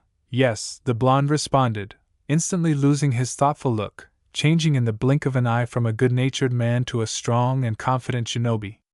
I'll explain the rules to you now, but first I would like you all to realize something very important. He spoke in a low but soft voice, gathering all the attention of those present. Even the mentors and examiners seemed interested in the words of one of the strongest among the current 5 Kage. The real reason why this exam is being held, what do you think it is? With a slight smile, as if he was talking not to genins, but to some schoolchildren, he asked. Naru, for once listening to her father's words, frowned slightly, without Kurama having difficulty remembering that she had already heard something similar said by another Hokage, but in the same situation. The whole point was in the strength of the 5 great countries, which in this way tried to avoid wars and increase the number of customers. Don't let the beautiful words mislead you. This exam replaces the war between allies, said Minato, seeing the confusion on the faces of almost all the genin. Few, which included his daughter, Shikamaru and Sasuke, already knew or guessed about such a situation. And it was scary, because most of them were children. In the past, today's comrades were fierce enemies. Naruto closed her eyes, mentally grinning at her father's words, because until now the 5 great shinobi villages had been real enemies. And they fought not only for orders, for the prestige of the village and during conflicts. Between most of the villages there were strained relations solely for personal reasons, which sometimes went far into history, at a time when there were no shinobi villages, but only mercenary clans. The most obvious example of this was the hostile relationship between Suna and Leaf, which escalated to the maximum during the last war, in which too many children died. And the frequency of wars between villages spoke for itself, clearly indicating how good the relations were between them. After all, since the era of the warring states, each new generation was born during one world war and participated in the next. So those very beautiful words that her father spoke about were such only for children. Shinobi, be they genin or sannin, should have realized even at the academy that there simply cannot be friendship between shinobi villages until an enemy appears that they simply cannot defeat alone. However, contrary to such policies, friendship and mutual respect often arose between ninjas from different countries. Balance is achieved at the cost of life, such as friendship in the world of shinobi.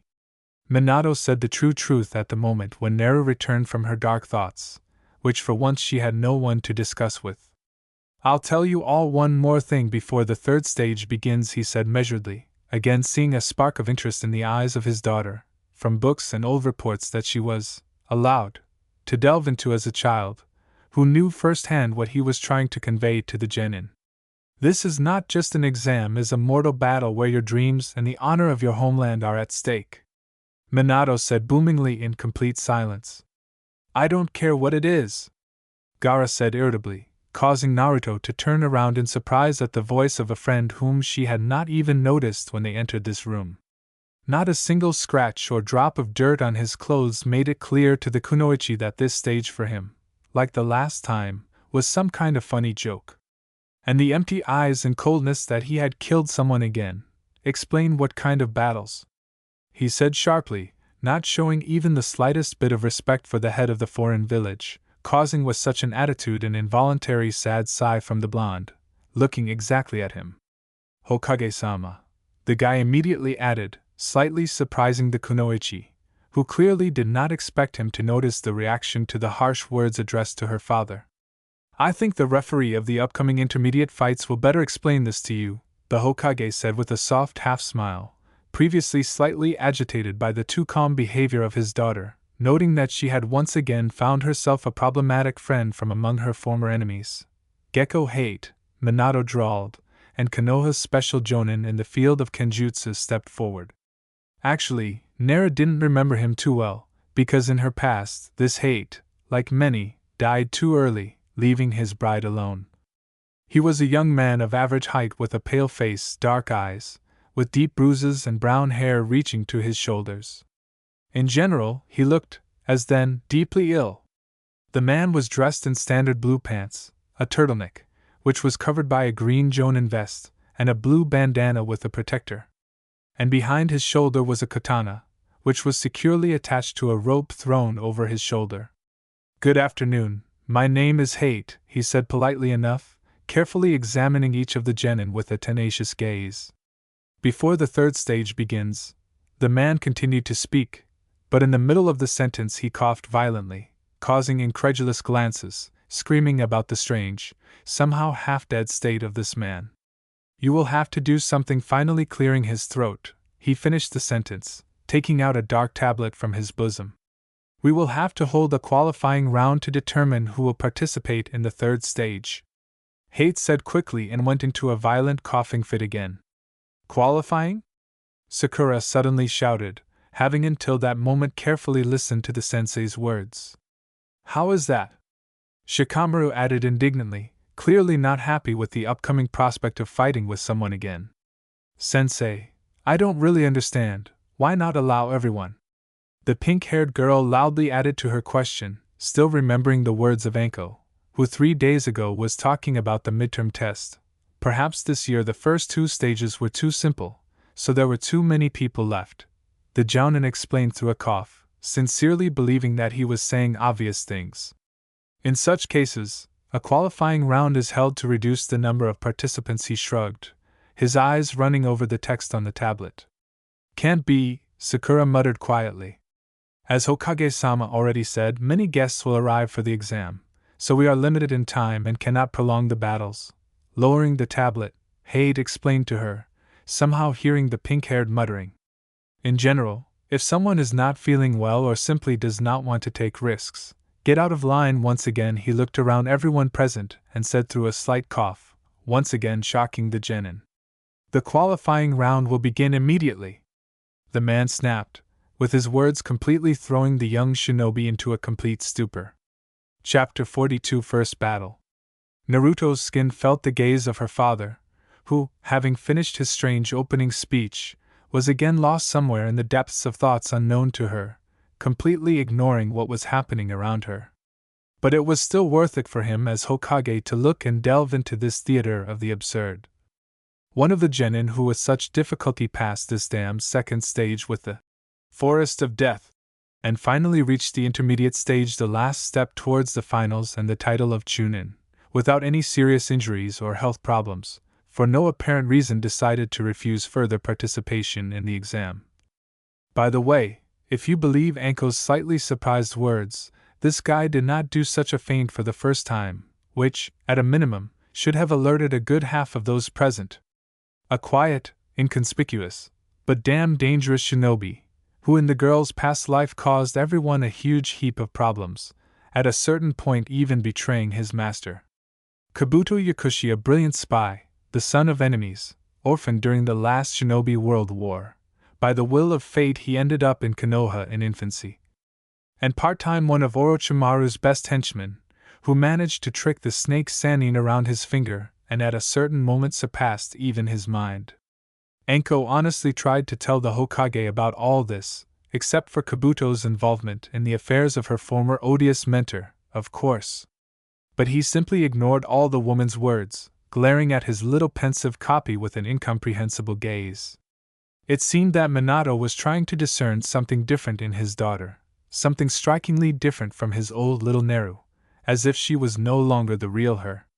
And this gradually began to strain the girl, who was already tense because of the latest events, because the second person close to her suddenly began to behave somehow suspiciously strangely, as if suspecting her of something criminal.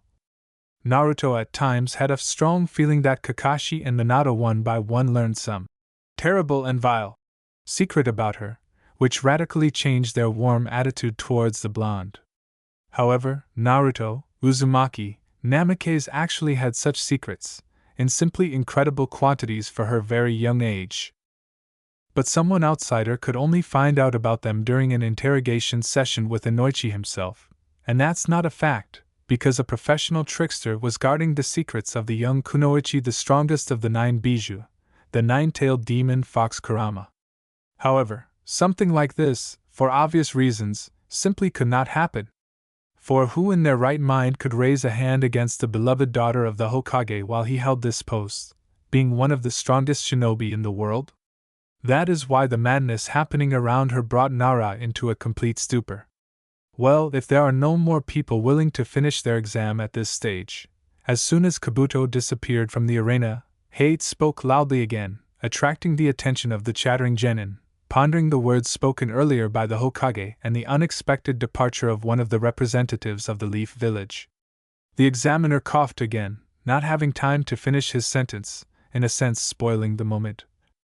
Naruto, shaking herself, thus casting all her personal experiences into the background, briefly looked back at the clearly excited Sasuke and Sakura, glaring at her beloved with an extremely worried look, and mentally exhaled heavily. When their team first arrived in this tower, the blonde was already raising the topic of Sasuke's participation in the qualifying stage looming on the horizon, taking into account his new accessory on his forearm, trying, if not to dissuade his childhood friend from him, then at least to reduce his excessive enthusiasm. And at the same time, by his actions, stopping such attempts on Haruno's part in advance. In Nara's past life, she, having completely lost her head, approached the Uchiha with her worries and anxiety right in the middle of the hall, in front of everyone present, literally disgracing the guy. That time, for the first time in her life, the kunoichi saw how Sasuke, indifferent to everything, seriously threatened the rather harmless Sakura, openly not caring about all her feelings and attempts to protect her lover. Probably it was then that he gradually began to move away from his team, desperately searching for strength. Actually, around the same time, the girl for the first time sincerely admitted to herself that she was truly in love with this unbearable, arrogant Sasuke. How else could one explain her anxiety and fear, which literally shackled Naruto, who wanted to support Haruno, causing the blood in her veins to run cold from the upcoming battle of her teammate. The guy himself at that moment was completely consumed by his hatred and thirst for revenge, like a disease spreading through his veins, infecting all parts of the body and invisibly changing its carrier beyond recognition, completely ignoring the people around him. Then the blonde did not yet know the reason for these drastic changes in her teammate, internally unable to understand and accept such a Sasuke, but still clinging to her imaginary feelings for him to the last, because of which it only got worse. But a little later, having found out more about the strange mark that appeared on the guy's forearm after their team met with a shudderingly frightening shinobi named Orochimaru, the kunoichi fully realized that their fault was the so-called curse seal, which greatly enhances all the negative feelings of its wearer, literally gradually absorbing it. And the child, no matter how strong and mature he seemed from the outside, certainly could not cope with such a burden on his own. And, as a result of this negligence on the part of the third, Iruka and their mentor Kakashi, who did not pay due attention to the feelings of the last Uchiha in time, everything it turned out exactly as it happened in her previous life. However, Itachi was also good in this situation. But this did not concern her at all, because it was the very acceptable evil that allowed the Hokage to nip the internal conflict of the village in the bud. This time everything was both simpler and more difficult at the same time. Yes, Sasuke still unbearably wanted to punish the killer of his parents and avenge the fall of his clan. But this time this person was not his beloved older brother. And this automatically removed all restrictions from the youngest Uchiha, burning him from the inside with unprecedented force.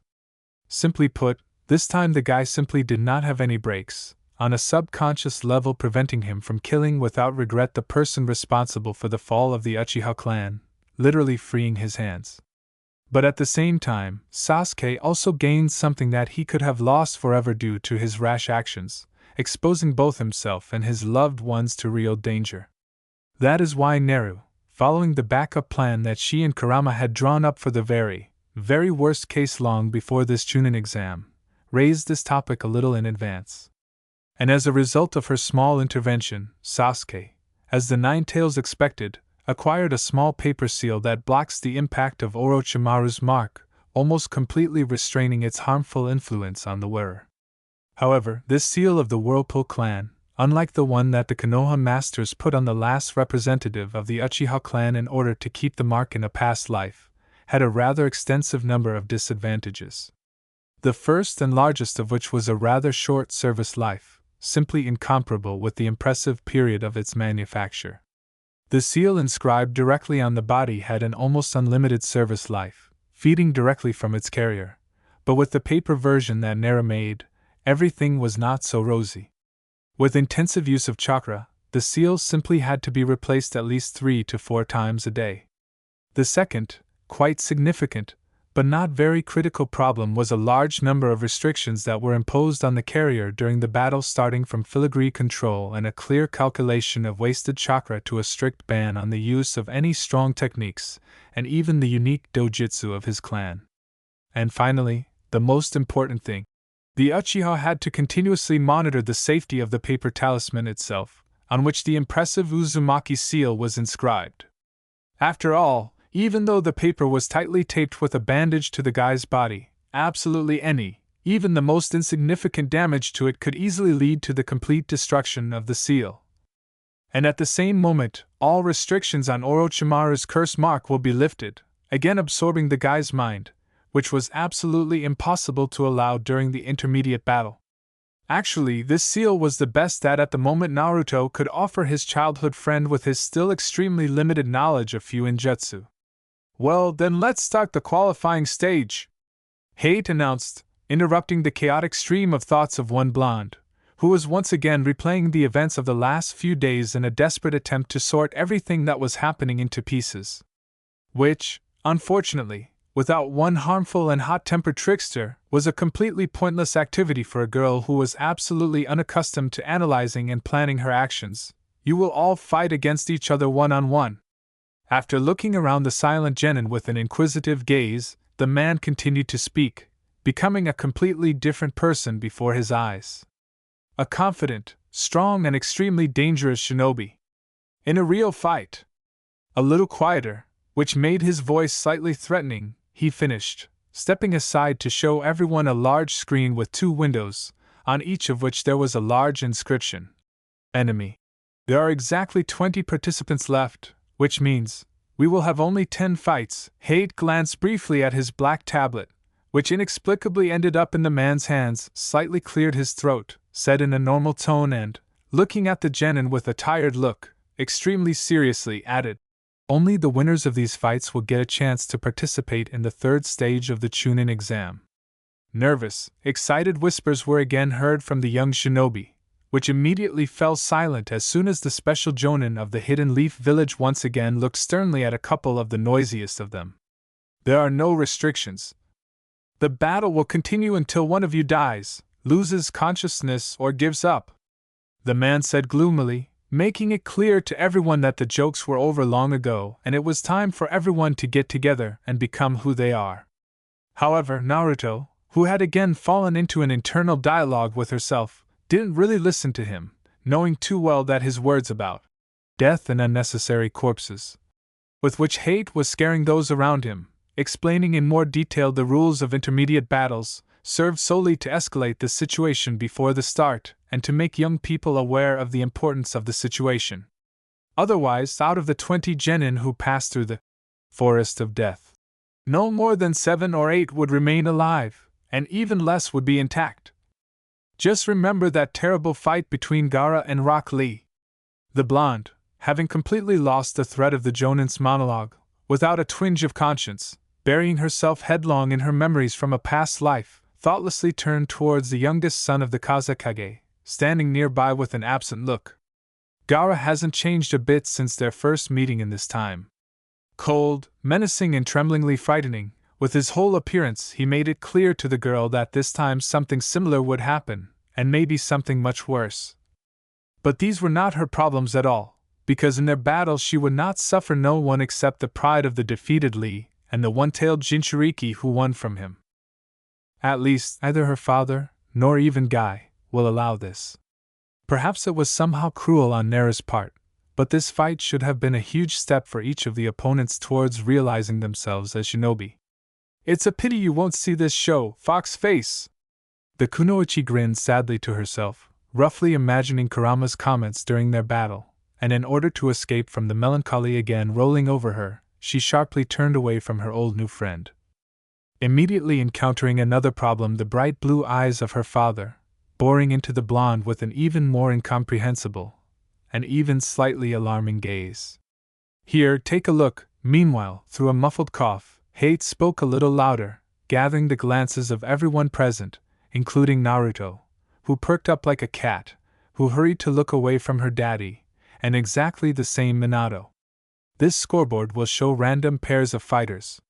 He let out a slightly choked voice, clearly holding back the cough that was coming up, despite his condition, with a clear gesture pointing at the same screen with the inscriptions behind his back.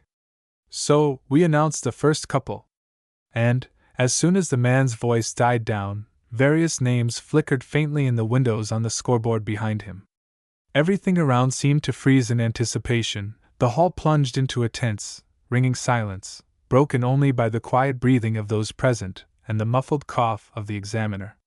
And then these signs stopped just as abruptly, revealing to everyone the first pair of fighters for today, who, as Naruto assumed, turned out to be the same people as in her past life. I asked those participants whose names are on the signs to go ahead. Clearing his throat, Hate said loudly, with his muffled voice as if breaking the static silence and returning life to this place.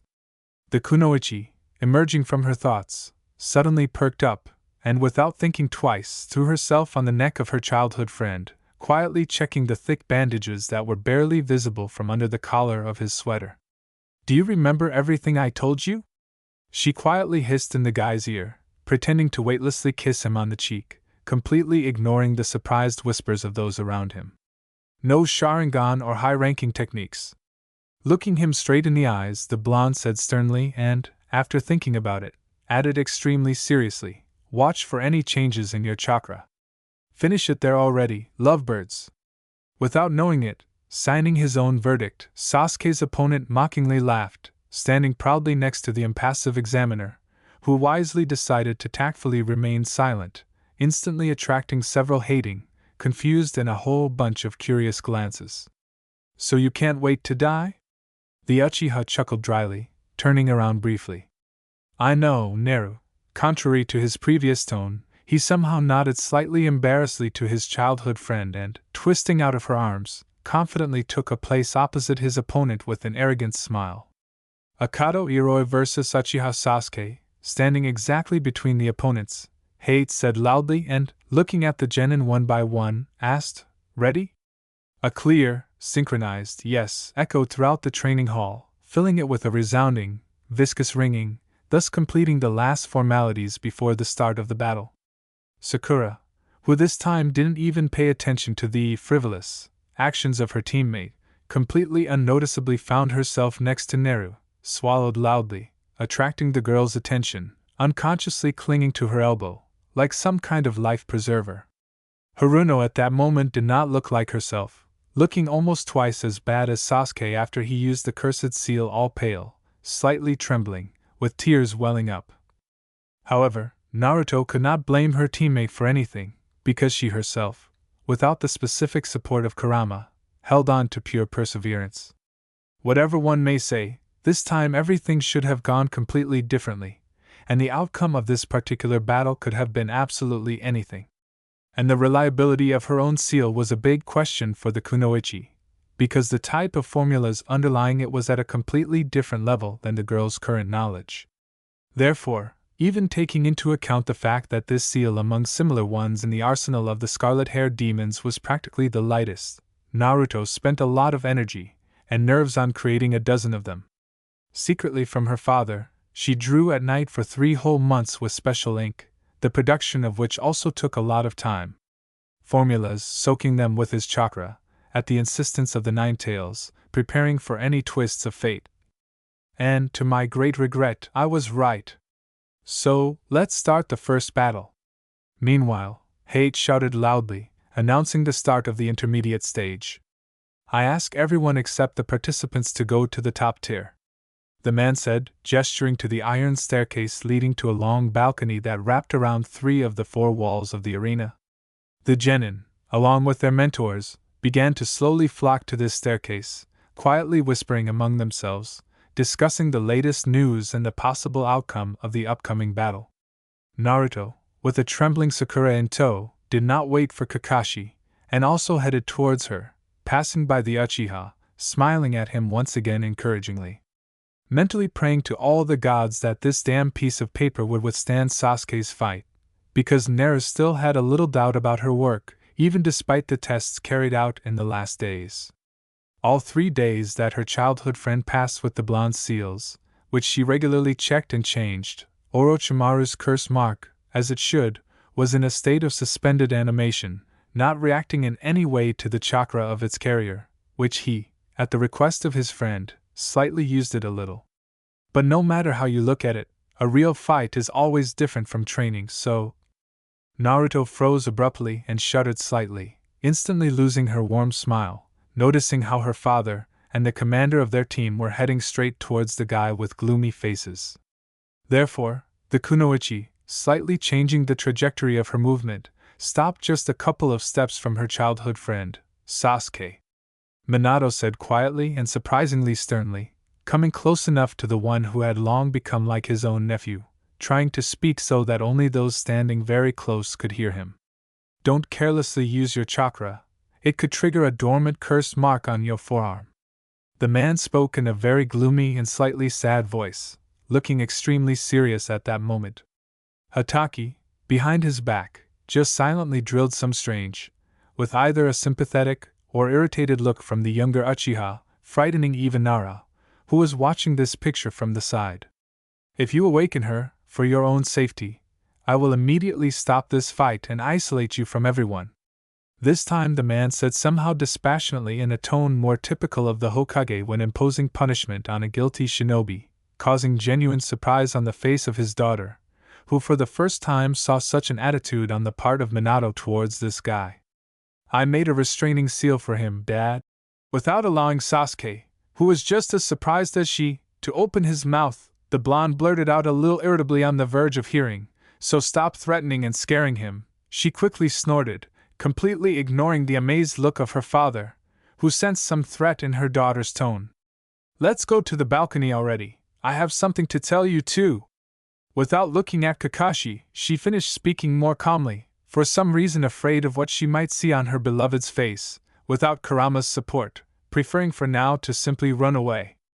The Uchiha, without saying anything, exhaled dully, looking at the back of the retreating Minato, probably for the first time in recent days, really realizing what exactly that frightening shinobi had done to him.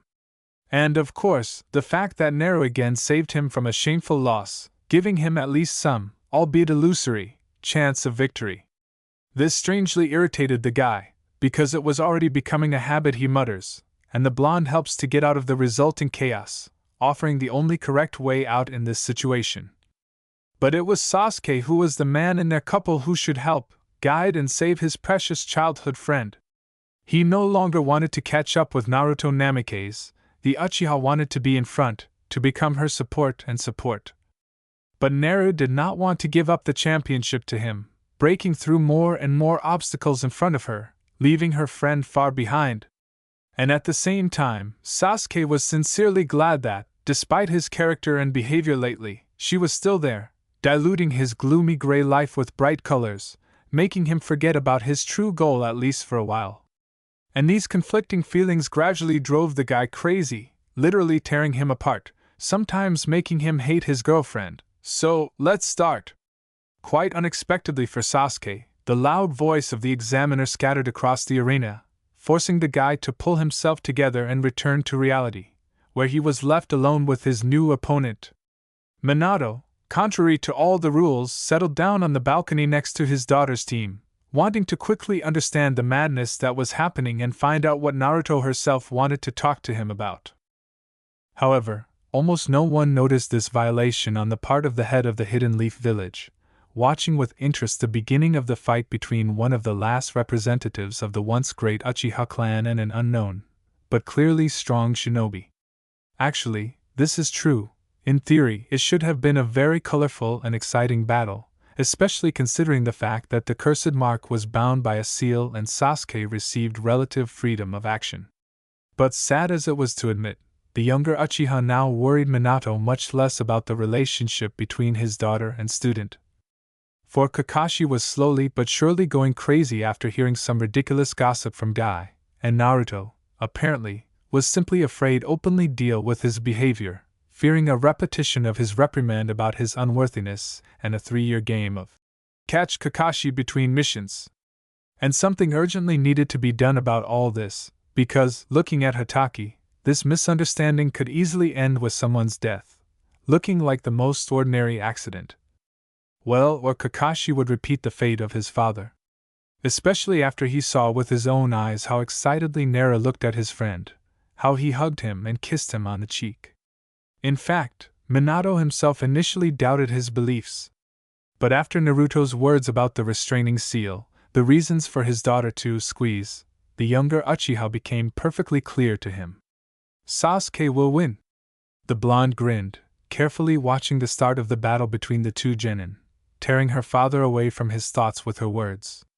He glanced fleetingly at the battle and, mirroring his daughter, nodded, for one glance was enough to understand. The Uchiha already understood the essence of the enemy's technique. That's good, Minato responded complacently, but immediately becoming a little more serious, he continued. Naru, are you in love with Sasuke? Chapter 43 The First Winners. In the first seconds, it seemed to Naruto that she had probably misheard. After all, her father, who knew so well about the feelings of his only daughter, could not, in all seriousness, ask her such completely absurd things. The next thought that crossed the blonde girl's mind was possible auditory hallucinations caused by the excessive stress she received during this whole damn exam, and specifically her unforgettable meeting with Orochimaru. But slightly inhibited, turning her extremely surprised gaze from Sasuke's fierce battle to Minato, who had literally stunned her a minute ago, Naru realized that this assumption of hers had failed completely. Some slightly cunning and at the same time stern and questioning look from the parent instantly refuted this idea of the young kunoichi. However, for a split second it seemed to her that he himself did not fully believe in what he had just asked his daughter, wanting to hear from her a specific, clear answer that would fully confirm all his doubts. Actually, Kakashi's warily curious, extremely intent gaze looming in the background of the figure of her father also pushed the girl to quite definite, but still completely ridiculous, in her opinion, thoughts. However, they, coupled with Hataki's behavior in recent days, Minato's strange glances and Kurama's suspicious omissions and ridicule before the start of the second stage, led the blonde to quite categorical conclusions, which, by their mere presence, plunged the girl's consciousness into a state of deepest shock and rejection. Naruto simply could not believe that such a person as the famous copy ninja Kakashi Hatake, rightfully considered one of the strongest shinobi of the Hidden Leaf Village, and most importantly, who knew his sensei's daughter from birth, could so easily believe some completely ridiculous rumors. Although the same considerations concerned the kunoichi's own father, so, by the way, the Hokage of the same village. However, with mitigating circumstances in the form of his obvious skepticism, which was read with considerable difficulty on the man's face. However, to be honest, the mere presence of such rumors in Konoha also put the kunoichi into a state of some kind of stupor, because absolutely everyone in the village knew that he and the younger Uchiha had been like brother and sister since childhood. Naru, my dear, is this all true? A little Minato said more insistently, without waiting for an answer from his daughter, who was in some kind of thoughtful stupor. The blonde, shuddering slightly, finally returning to the harsh reality where two extremely curious pairs of eyes were piercing her, focused her gaze on her father, out of the corner of her eyes noticing a couple more faces interested in their dialogue. Do you feel something for Sasuke? He repeated the question again, but this time with a slight touch of sarcasm, and without any words, perfectly seeing a fairly unambiguous answer on the extremely indignant face of his beloved daughter. It seemed that Minato was simply openly mocking his precious child and a student who was too impressionable for the famous shinobi and former ANBU captain. Baby Naruto and our unsociable Sasuke. I don't think so.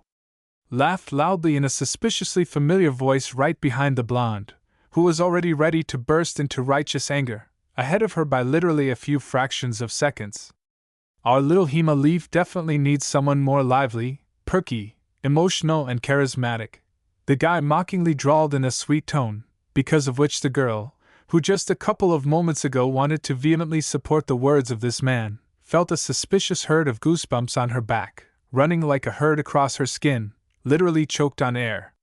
For some reason, the words of the one who at this time had been her good friend and companion in trolling the unfortunate who simply found themselves at the wrong time and in the wrong place for many years, aroused in the kunoichi the feeling of an impending global setup. "Which was not long in coming, someone like me." This time the guy sang extremely confidently, and his large warm palms smoothly fell on the shoulders of the blonde, who instantly returned to a state of shock, closely intertwined with irritation and a certain hopelessness. "Really, Naru?" The unknown gently purred right into the ear of his victim, petrified from a lack of understanding of what was happening, under the searing gaze of the men standing right in front of them. This seemingly simple action on his part caused an immediate response from the blonde. A bright scarlet blush of embarrassment flashed on her surprised face from such proximity to a rather attractive guy, which, in turn, judging by the looks of Minato and Kakashi, clearly added to this suicide bomber's chances that evening, in the best case, to end up in the intensive care unit of a Konoha hospital. Sasuke, meanwhile, fully concentrated on his chakra and avoiding the slightest touch of the enemy, methodically hit him at the most vulnerable and painful points, slowly but surely moving towards pure victory. But a good half of their part of the balcony, completely ignoring the rather exciting fight of the younger Uchiha, following the example of one joker, quite expectedly joined their little showdown. And this promised Naruto another round of rumors about her love affairs. After all, as luck would have it, the one who had now publicly declared his alleged interest had a whole crowd of fans in the person of almost a third of the female population of their village aged 10 to 50. Actually, this was just completely logical, because this young man had all the qualities that most women have liked at all times: kind, smart, extremely strong, and damn charming. From the outside, he really seemed like just the perfect man. The only problem that kept him lonely at his age was his strange sense of humor, which was extremely similar to her own. So, these same fans consistently, once a month, added romances to their ideal with a variety of girls and women, among whom Naru would never want to be. However, in all this chaos there were some pretty good moments. Sakura, also temporarily forgetting about her lover, switched to the show unfolding next to her in anticipation of a happy ending, mentally clenching her fists for her teammate, which incredibly warmed the girl's soul. The blonde herself, complaining about the absence in her head of someone who, with his irony, could appreciate this whole completely non-comical situation, was finally able to pull herself together. Looking again at her stern father, and this time Hatake menacingly towering behind him, she mentally rolled her blue eyes and gave a couple of affectionate words to the only one of several generations of her clan that the nine-tailed Uchiha liked. Once upon a time, back in her past, the life she heard from Jiraiya during their journey.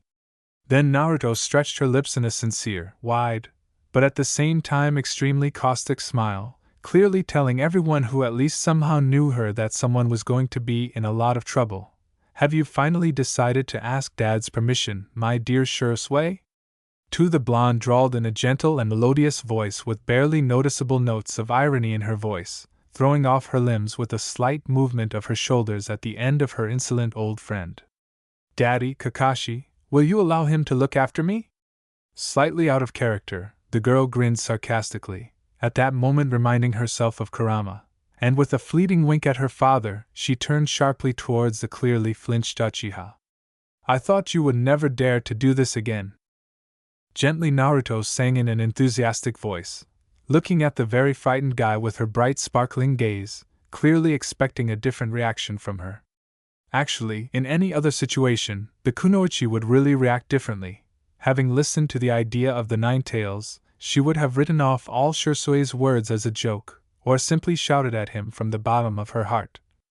But now, having lost her best friend and the voice of reason in one person, the blonde decided to do exactly as Kurama would have suggested to her, sincerely hoping that, wherever he is, he will see this performance and have a good time. "Hey Naru, I was joking." Shursui said, taking a small step back, wanting more than anything at that moment to run away somewhere far away from here. Certainly. At the same time, Minato said loudly, forcing the Uchiha to fall silent and stare at himself in extreme surprise with round eyes full of horror and misunderstanding. Dad, it looks like you've finally broken it. After a couple of minutes, the girl burst out laughing provocatively, realizing that the guy in front of her was not going to die. And turning around, she impulsively hugged her parent, pressing tightly to the broad chest of the one who turned her second life into a real dream, from which she simply did not want to wake up. I missed you so much these 5 days, she said quite sincerely somewhere in Minato's solar plexus, inhaling such a dear and beloved aroma of his cologne, feeling how he, in response, pressed her to him with a strong but incredibly gentle embrace. Me too, my dear.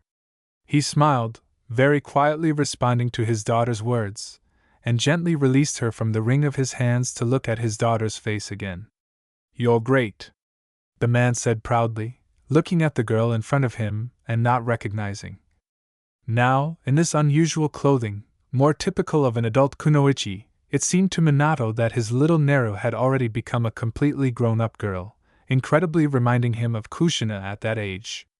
Thank you, Dad, the blonde responded, literally sparkling with happiness and joy, feeling that at this moment she could move mountains. So, hey Kakashi-sensei. Deftly wriggling out of the hands of her grinning father, she grunted offendedly, in a split second finding herself face to face with the one who had not left her anxious thoughts for the last 5 days. Naruto was definitely very angry with her beloved for believing some complete idiot at the wrong time. But, at the same time, she was incredibly happy, because now she sees his sad face and all this damn misunderstanding was finally resolved, giving her soul relative peace.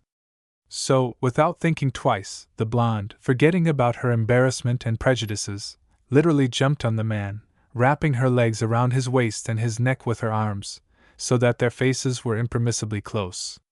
How could you even believe that, Sasuke and I? She spoke in a sternly offended tone, looking exactly into the black eye of Hatake, who, by inertia, had picked up his precious cargo.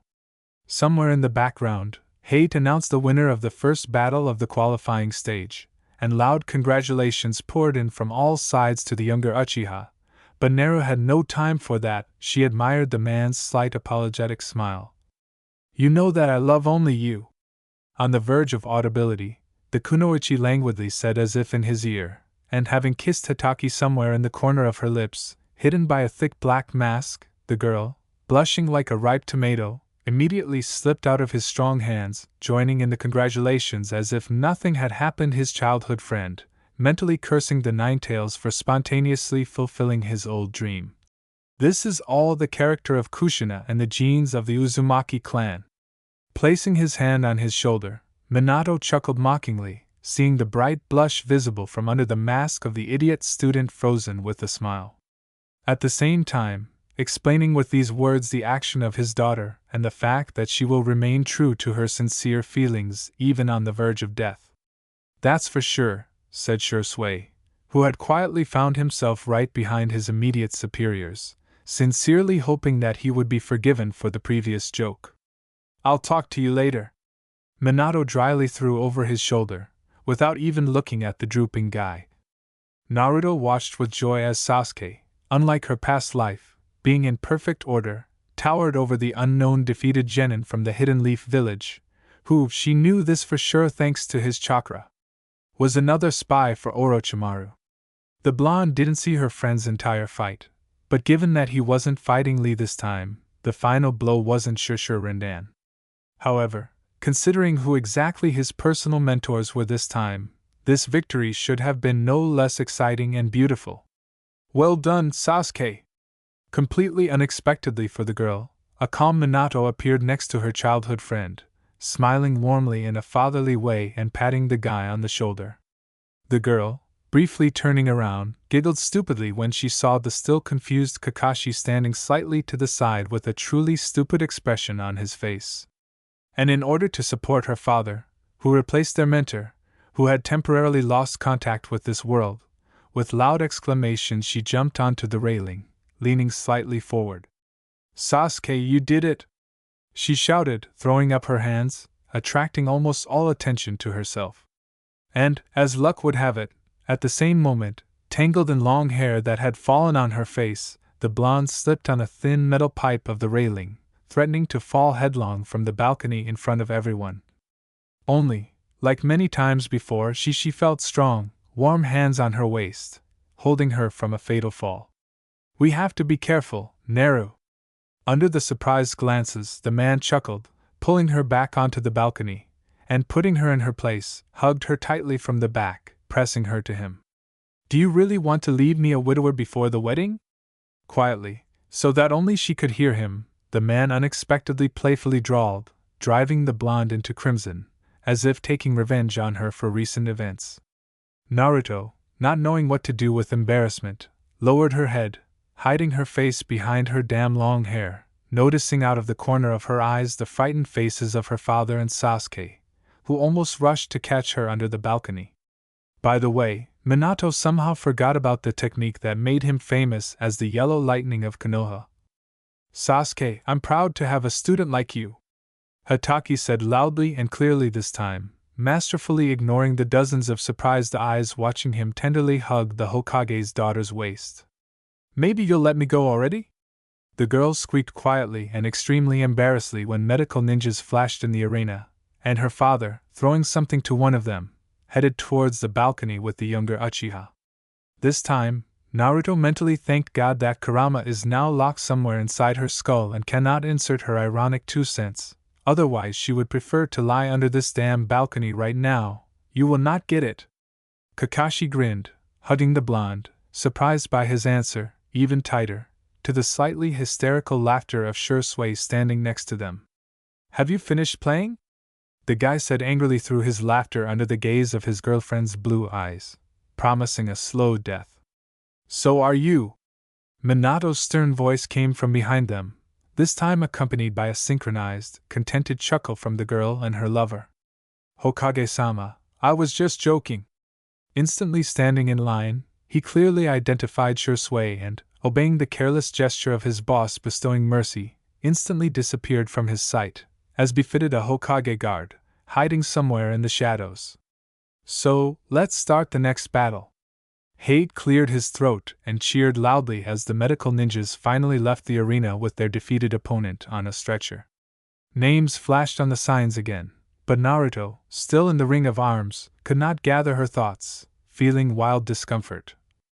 Although no, the girl was incredibly pleased, warm and comfortable standing like this with Kakashi.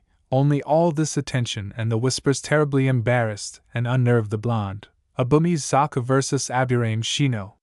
Clearing his throat, shouted the special jonin of the Hidden Leaf Village, thus calling new opponents into the arena. Naruto, having heard the names of her opponents, finally came to her senses.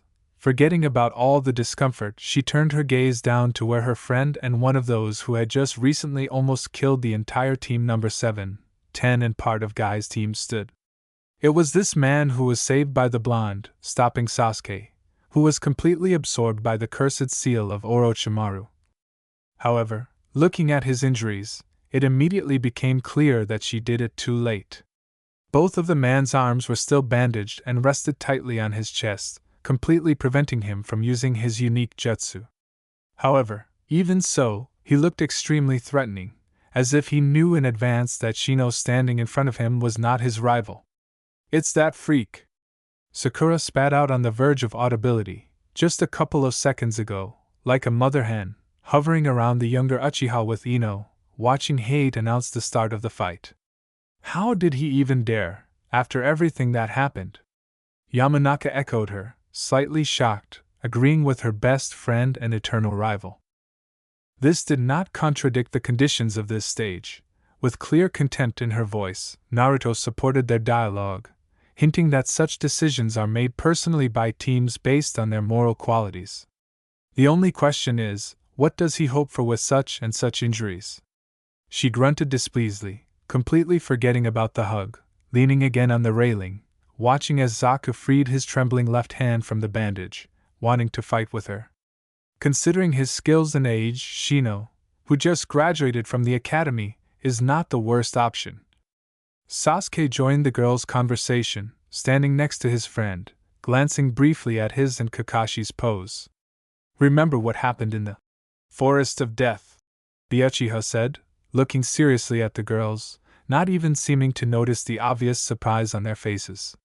Based on the specialization of the Aburame clan, he may turn out to be an extremely inconvenient opponent for him. Naru grinned at his words, while in the arena Shino was the first to receive a strong blow from an air cutter.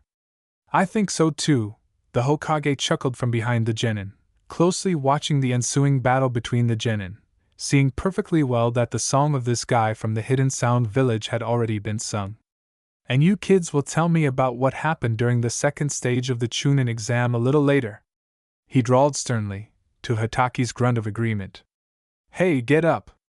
Meanwhile Zaku shouted mockingly, clearly feeling like he was the master of the situation. However, just looking into the serious face of the genin from Konoha, he stopped short, sensing some kind of catch.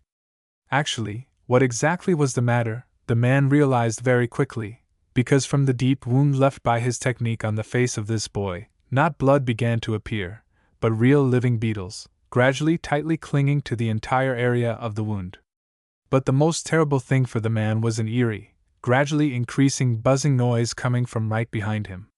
He slowly but surely unbalanced Zaku, bringing the grown man, who had been through more than one brutal battle, into a state of almost uncontrollable panic. This is, of course, cool, but somehow too disgusting. Ino grimaced, exactly repeating the expression on the faces of Sakura and Naruto, earning a restrained nod from Sasuke. Yes, but since it works, he chuckled, watching Shino monotonously explain something to his opponent, completely ignoring the fact that they had to fight. After listening to Aburame's words, completely losing control and the ability to think sensibly, the genin from the Sound Village shouted, becoming like some kind of man. Then, lowering his hand, he jerked free the second one, the same one, the crunch of which the blonde still had in her ears when she began to fall asleep. However, she was in no way going to feel sorry for this man, because he got exactly what he wanted. The girl was worried about her friend, who was crippling another person with a smile on his face. Trump, you say? Meanwhile, Zaku spat angrily, getting into the stance he used during the second stage of the exam to attack. The only difference was that this time his hands were shaking violently, as was the rest of the man.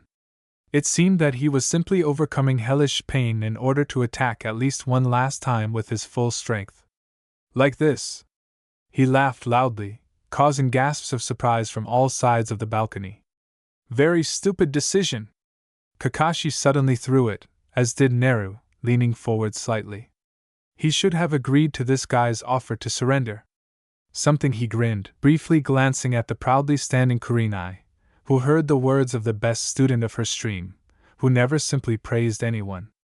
I completely agree, Minato immediately agreed, despite all the bravado of the Sound Genin and the excited whispers of the others, perfectly seeing the state of this guy. Whatever one may say, he could remain crippled, unable to use even the simplest jutsu, because of his pride and aspirations completely incomprehensible to the blonde.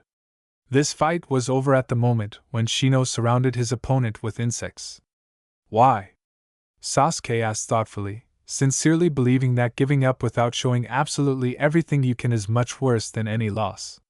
He's going to lose to this guy anyway, because the bugs not only surrounded him, but also got inside the Sound Genin's body, Kakashi responded good-naturedly, looking seriously at the thoughtful brunette, who, as he had recently thought, had stolen his Naruto from him forever.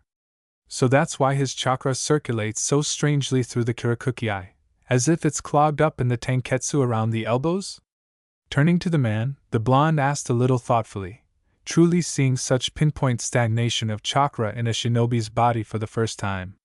But instead of answering, Naru received a slightly restrained nod and an embarrassedly averted glance, which looked simply indecently cute and extremely suspicious. Here you go! Where is this damn fox with his comments? She blurted out to herself when she realized the reasons for Hataki's behavior. Turning around to look at her commander, Naruto found herself tightly sandwiched between the balcony railing and the man's chest. and the condition of his body. Grinning at his two children, who were blushing with embarrassment, and clearing his throat to attract the attention of Sasuke and Sakura, Minato said a little louder than necessary. Only, after his actions, most of their balcony once again looked not at the battle, but at him. They were clearly waiting for what else the Hokage would say, while at the same time considering the second act of a very interesting play that was unfolding right next to him. And if in the first act there was drama and some misunderstanding, now they, apparently, have made peace. It didn't fit the surrounding environment, but it looked incredibly cute and strange at the same time, because the main characters were Heimleaf and the world-famous shinobi, who also happened to be her mentor.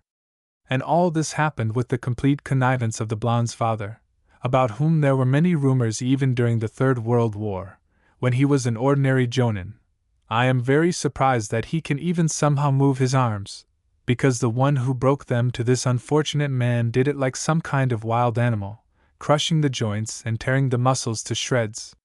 The blonde continued to speak, pretending that he was achieving exactly this effect, expecting any reaction other than the one that followed. Almost all the members of the Konoha teams that graduated this year and the year before stared with unreadable glances at the sharply pale Sasuke. Even Naruto, instantly forgetting about her embarrassment and pose, fixed her gaze precisely on the back of her childhood friend's head, as if trying to drill an extra hole in him. "Is there something else I don't know?" asked the Hokage, this time in such a tone that it immediately became clear to everyone that their little secret, which they had agreed to keep secret, was no longer a secret. A completely unexpected event saved the little conspirators a sharp explosion that painted the arena scarlet, and a loud thump with which severed hands fell onto the concrete floor. Naruto, like everyone else standing on the balcony, with a stunned face, sharply jerked to the edge, wanting to get a better look at what had happened. Actually, no one, despite the words of hate and the Hokage, could even think that blood would really be shed in this arena. No one except one well-known blonde, who remembers exactly that it is here that something will soon happen that will in fact completely confirm the recent words of her father. "When I told you to give up, I told the bugs. Plug those holes!" Meanwhile, Shino said in complete silence, coming a little closer to his dumbfounded opponent, who in a few fractions of seconds lost what he had dedicated his whole life to. But Zaku just wanted to prove to Orochimaru that he was worthy of the trust that he showed in him. And then came a sweeping kick that threw the genin from the Sound Village about a meter to the side. "This is my true trump card," the guy said dryly, looking extremely cool at that moment. "Looks like it's over," clearing his throat, Hate said loudly, looking at the unconscious young man who had lost not only the opportunity to win, but also all his chances of being a shinobi, while small black bugs began to slowly crawl out of the holes in the palms of his severed hands. "Winner Aburame Shino." "Shino, you are an incredibly cool shinobi!" Naruto screamed to the entire hall, deciding to dilute the general silence in which the arena was drowning in the last minutes, while the victim was carried out on a stretcher by medical ninjas, to which she received a grateful nod. "I always thought he was kind of strange," Hiruno said quietly, still looking with big eyes at the blood-spattered arena. "This is a feature of his clan, so the word strange is not entirely appropriate here, Sakura." Minato chuckled softly, causing Hiruno's cheeks to turn slightly pink, and the girl herself smiled shyly at the head of the village.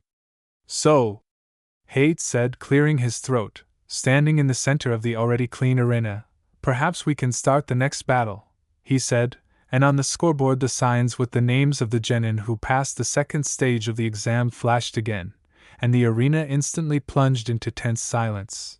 Tsurugi Misumo vs. Kankuro.